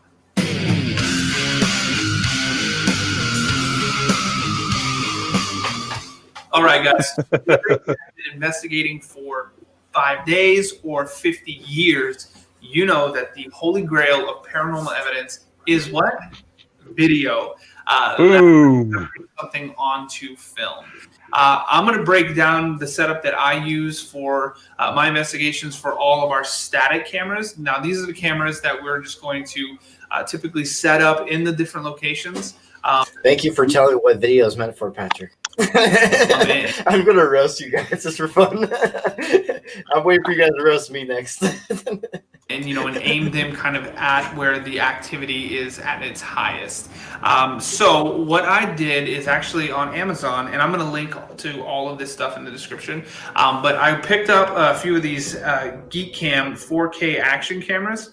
Now these things, I think this cost maybe $45 on Amazon, and it came with just a mountain of stuff. I've got like 100,000 of these little tripods and just about every kind of casing you can imagine for this thing, all for $45. So now what I've done is actually taken this camera apart. I've actually taken the face off, taken the lens off, and then I removed the IR filter, which is the infrared filter. It's like this tiny little pink square that sits on the back of the lens that filters out all of the infrared light normally. For what I needed it for, though, I wanted to pick up all the infrared light. And I'll probably do another video if that's something you guys want to see. Definitely leave a comment and let me know, but I'll probably do a how-to video on how to actually do that, remove the IR filter and all that stuff. So leave a comment if you want to see that. Anyways, let me show you the finished product. Basically, what I'll do is I've got the action camera sitting with all of the stuff that I got, sitting on this little infrared LED panel. And I power both of them with just like a normal power bank. This one's got a DC out to power the LED light, and then it's got a USB power so that you can actually power the camera, because the camera. Did you like carry that pack around like that? Out of curiosity, Patrick. Camera batteries, I mean, they don't last very long, maybe 45 minutes, an hour or so, but both of them plugged into this power bank, it's going to last for probably 8 hours or so, maybe a little bit longer. So yeah, I basically removed the IR filter now. I'm going to flood the room with infrared light with the LED panel, and then I can set this pretty much anywhere. Oh, it's a static cam. Okay, I get it. And just leave it rolling for, it says 8 hours and 26 minutes. Is what the 32 gig card is telling me that it will run. So pretty awesome setup and not that expensive. I think this whole thing will probably cost you right around $100. And yeah, I mean, you can even walk around with these and capture evidence or leave them stationary, whatever is going to work better for you. So that is video. All right, so next up, one of my personal favorites, the SB7 Spirit Box. Yes, the old school Spirit Box. This one's been out for a minute. They do have an SB11 now. There's an upgraded one that came out a few years ago. I still rock the 7. I love this little guy. And basically what this does is it's a handheld radio that's got antenna and everything. But for paranormal research. Do you still need these? Probably, yeah. You're able to. What? I need you to get off. Okay. To scan or sweep through all of the radio stations really, really quickly, so that you don't get very much radio interference. And if you do, it's maybe like just a quick, like quarter of a second, like sound like, or something like that. Really, really quick. But in the paranormal world, if you can get a voice that will actually come through over a long period, like a sentence, or the same voice maybe a second or two later, when it isn't that far away from where the first frequency started. I don't even know if that makes sense. That was really kind of confusing. But basically, it sweeps through the radio stations really quickly, and you're listening in for spirits that are said to be able to speak through the white noise. Now, the one that I got, it came with this Bluetooth, like kind of external Bluetooth speaker that you would plug in with an aux cable. I absolutely hated that speaker. Every like 30 minutes or sometimes sooner, the little lady's voice would pop up and say Bluetooth connecting. And it was just a Gearbox session. I hated that speaker. So if you find the one that has that speaker package, I mean, you can get it, or if you can find the Spirit Box by itself, do the Spirit Box by itself, because I actually found this little guy that's just like a 3/4 inch speaker that you just plug straight into the headphone jack. And then it's so much easier. You don't have to worry about trying to connect to Bluetooth and listening to that annoying lady say Bluetooth connecting. It was seriously the worst thing. And if you're the person selling that on Amazon, you have got to switch the speakers.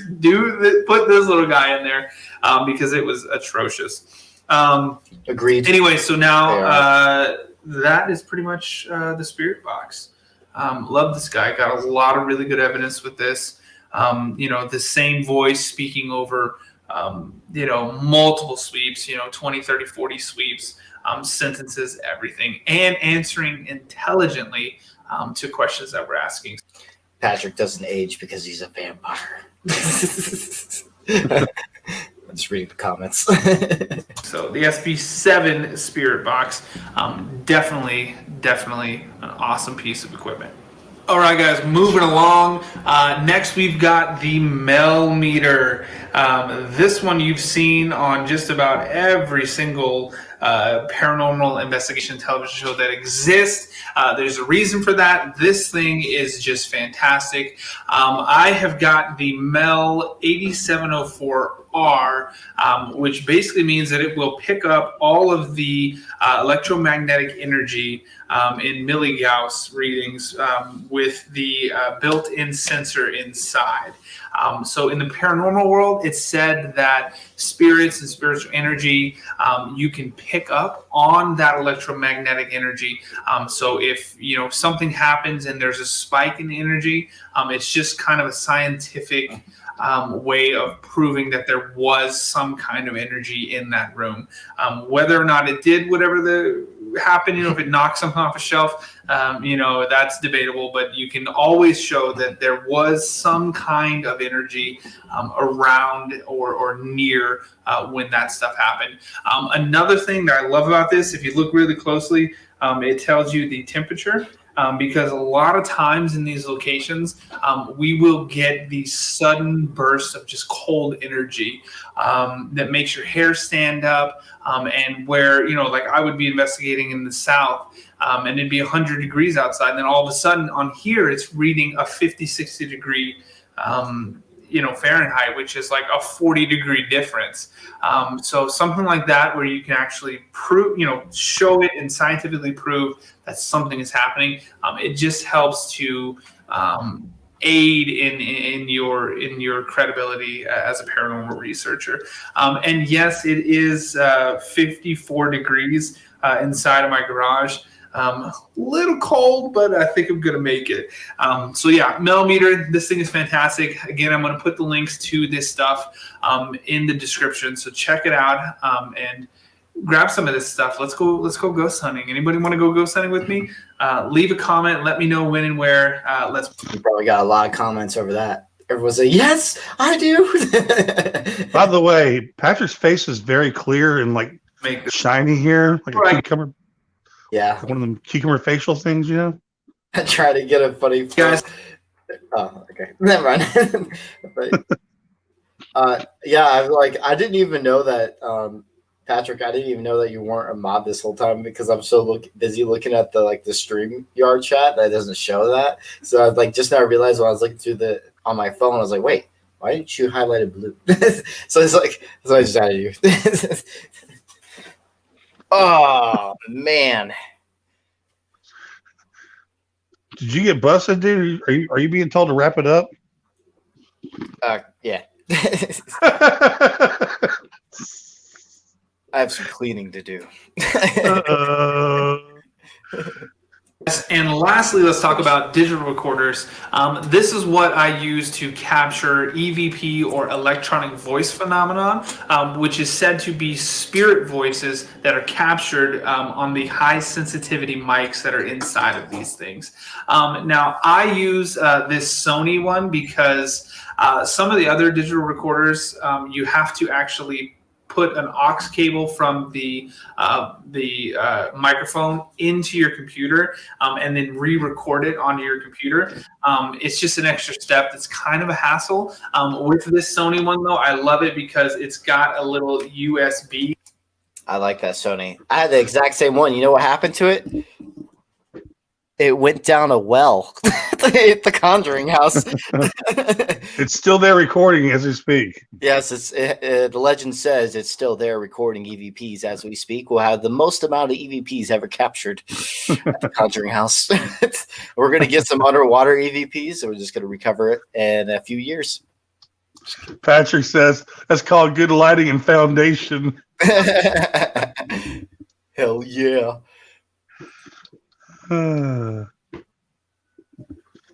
He's hilarious. Well, it's time for Matt to do his chores, guys. Yeah, to do some cleaning. And guess what, guys? Let's see what the percentage is at right here. Let's see real quick. or he won't get his allowance. I don't get any of that. It's at 74%, guys. Oh my gosh, we're almost at 75. Then we have 25% more to go. Hopefully, we could get that by tomorrow. Hey, you know what you could do, dude? You could go in the corner, man, with a sign and say, like, you know how people will work for food? You can put will work for RAM. I will work for a new computer. for RAM sticks. That's a new one. I thought it was funny, goddammit. Yeah. Oh, hey, Patrick, back. Oh, nice shirt, Patrick. Had to say goodnight to the baby. I mean, not Daniel. Patrick. I'm about to say Dwayne. Oh my God, got my words mixed up. Got my words mixed up there. No, you do not. I got my words mixed up. But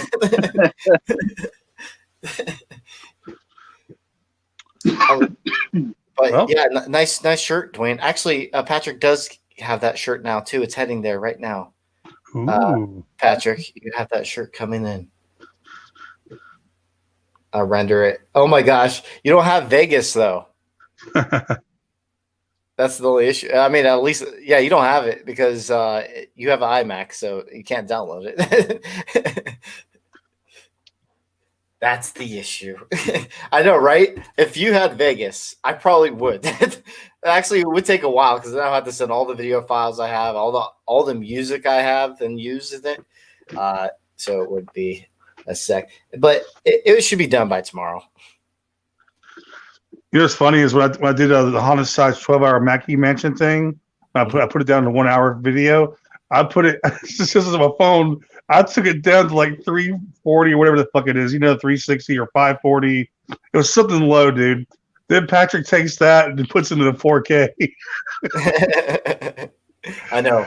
That's like this is the longest render I've ever had in my life. I've never had a render this long. But then again, this is my second time rendering 4K. My first thing I rendered in 4K was a trailer, so it's short.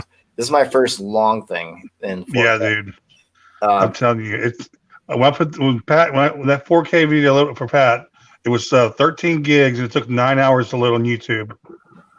Damn, dude. And I have fast ass internet too, like really good shit.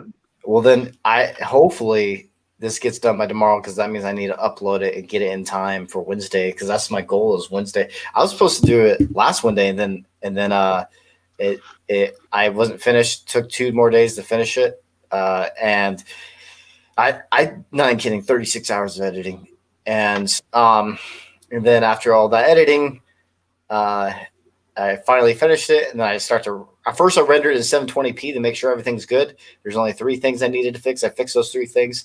Now I rendered in 4K. I did not expect it to last 4 days long.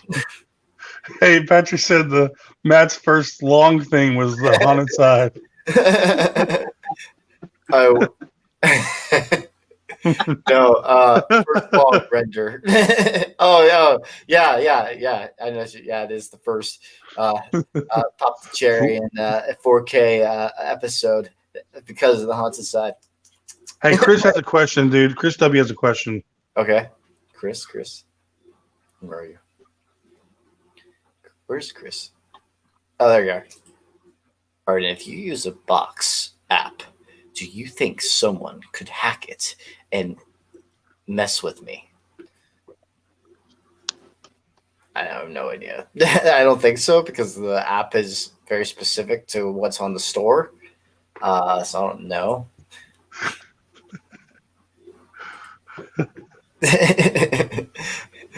We're good. Yes, we're good for 4. Hey, dude, I need to come back out there and do another investigation at one of the another active location. And this time Patrick chokes you out. This time Patrick chokes me out. Choke me out, Patrick. And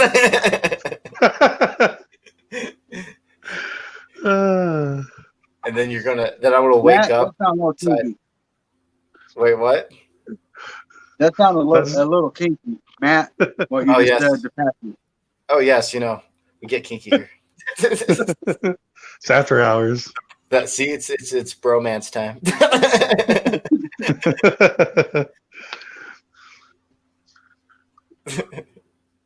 Chris, I like to talk about voice box. Using mine and someone talking about Choke buddies. and disturbing. Choke buddies.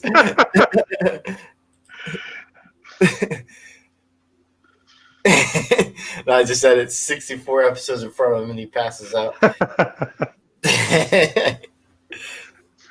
Hey, like you have a format that is a little bit quicker. Like I was actually trying to get history on Laskin County because I usually add histories to my videos, but I could not find barely anything on the history. I was looking everywhere on Google. There's very small amount of history on it that I found at least. So I was actually wanting to talk to Jason because it seemed like Jason had a little bit more history and I didn't know where he got it from. But I don't have Jason's number and I don't have his Facebook. So I'm like, I can't even get in contact with Jason. So I was like, I just skipped out on the history on this one because that's something I usually do. Your format is it's like the investigation stuff is a lot quicker to edit than having the history stuff. That takes time for me usually. Like getting it right and getting the voice right. Yeah, it's a lot of research. Gotta make sure you say things right. Yeah, it sucks. Yeah, I think I've seen a couple with him doing history. I think. Yeah, you don't. What was that response to? I don't remember. He says, "Yeah, you don't." This episode, I do my style. I like to do a lot of breakdown of things. So this version that you're going to be seeing, I did make it purposely a very different episode, so you doesn't feel like you're rewatching the haunted side. So I edited it completely in my style. So go watch full DHS. Go watch the full haunted side. Hey, but then you're missing out on evidence because we got more evidence on this episode. This is cool evidence too. I can't wait to show everyone what we captured, Patrick. It's really cool what we captured. So there's more. The replays are really neat too. Yeah, because you saw the Dwayne saw the editing process on my Patreon, so it's pretty. I try and go in depth with it. You did answer his question. I was using my box and someone was talking to me like we were on the phone. I stopped using it because it said something disturbing. Oh, interesting. It said something disturbing. So basically, what I said is I don't know about being hacked. I don't think so, because it's straight from the store. If that's the question. New shirt, THS, because we aren't fucking History Channel. That's awesome. We are the fucking History Channel. Hey, but that's hilarious. Yeah, I skipped out on that one on this one because I could not find enough history on it. Hashtag fuck your history. That's hilarious, dude. I want to probably have some other shirt ideas probably after this episode. I think it'd be funny to do. And also, I need to get it. This shirt's interesting or something like that. Interesting. I mean, just the quotations interesting and just say dash Mad Benton. Quote, the overused quote from me. And then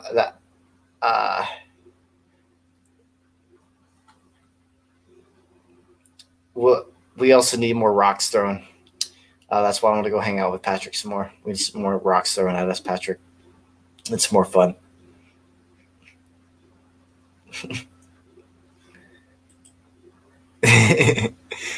That's what I meant by going full THS.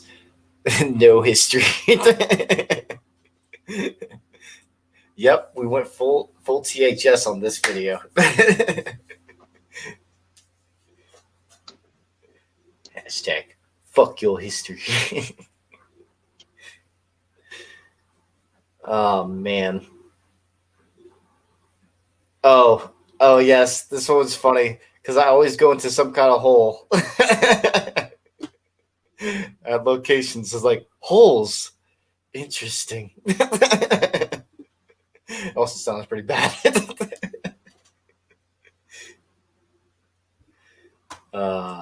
Yeah, I liked climbing into things. You know what? When you abbreviate THS, Patrick, it's like the logo from that studio logo from movies. THS logo. I can't make the sound. I think that's the same, right? THS. Did I get it wrong? I don't know. Well, guys, we're going to wrap it up now. It was fun talking. And also, when are we doing that live show on your channel, Patrick? I'll have to tell Billy too. Billy used to go live all the time. What's up with that? He's been busy. Dude, change your name to Devil's Decades Productions. And it's not just me this time, though. It's not just me. It's my editing program, too. It's like, oh, you know what? We're going to make you even take longer. We're going to have you render for 4 days. Oh, it's VHS. Okay, never mind. But I want to do that to your logo anyway. THS.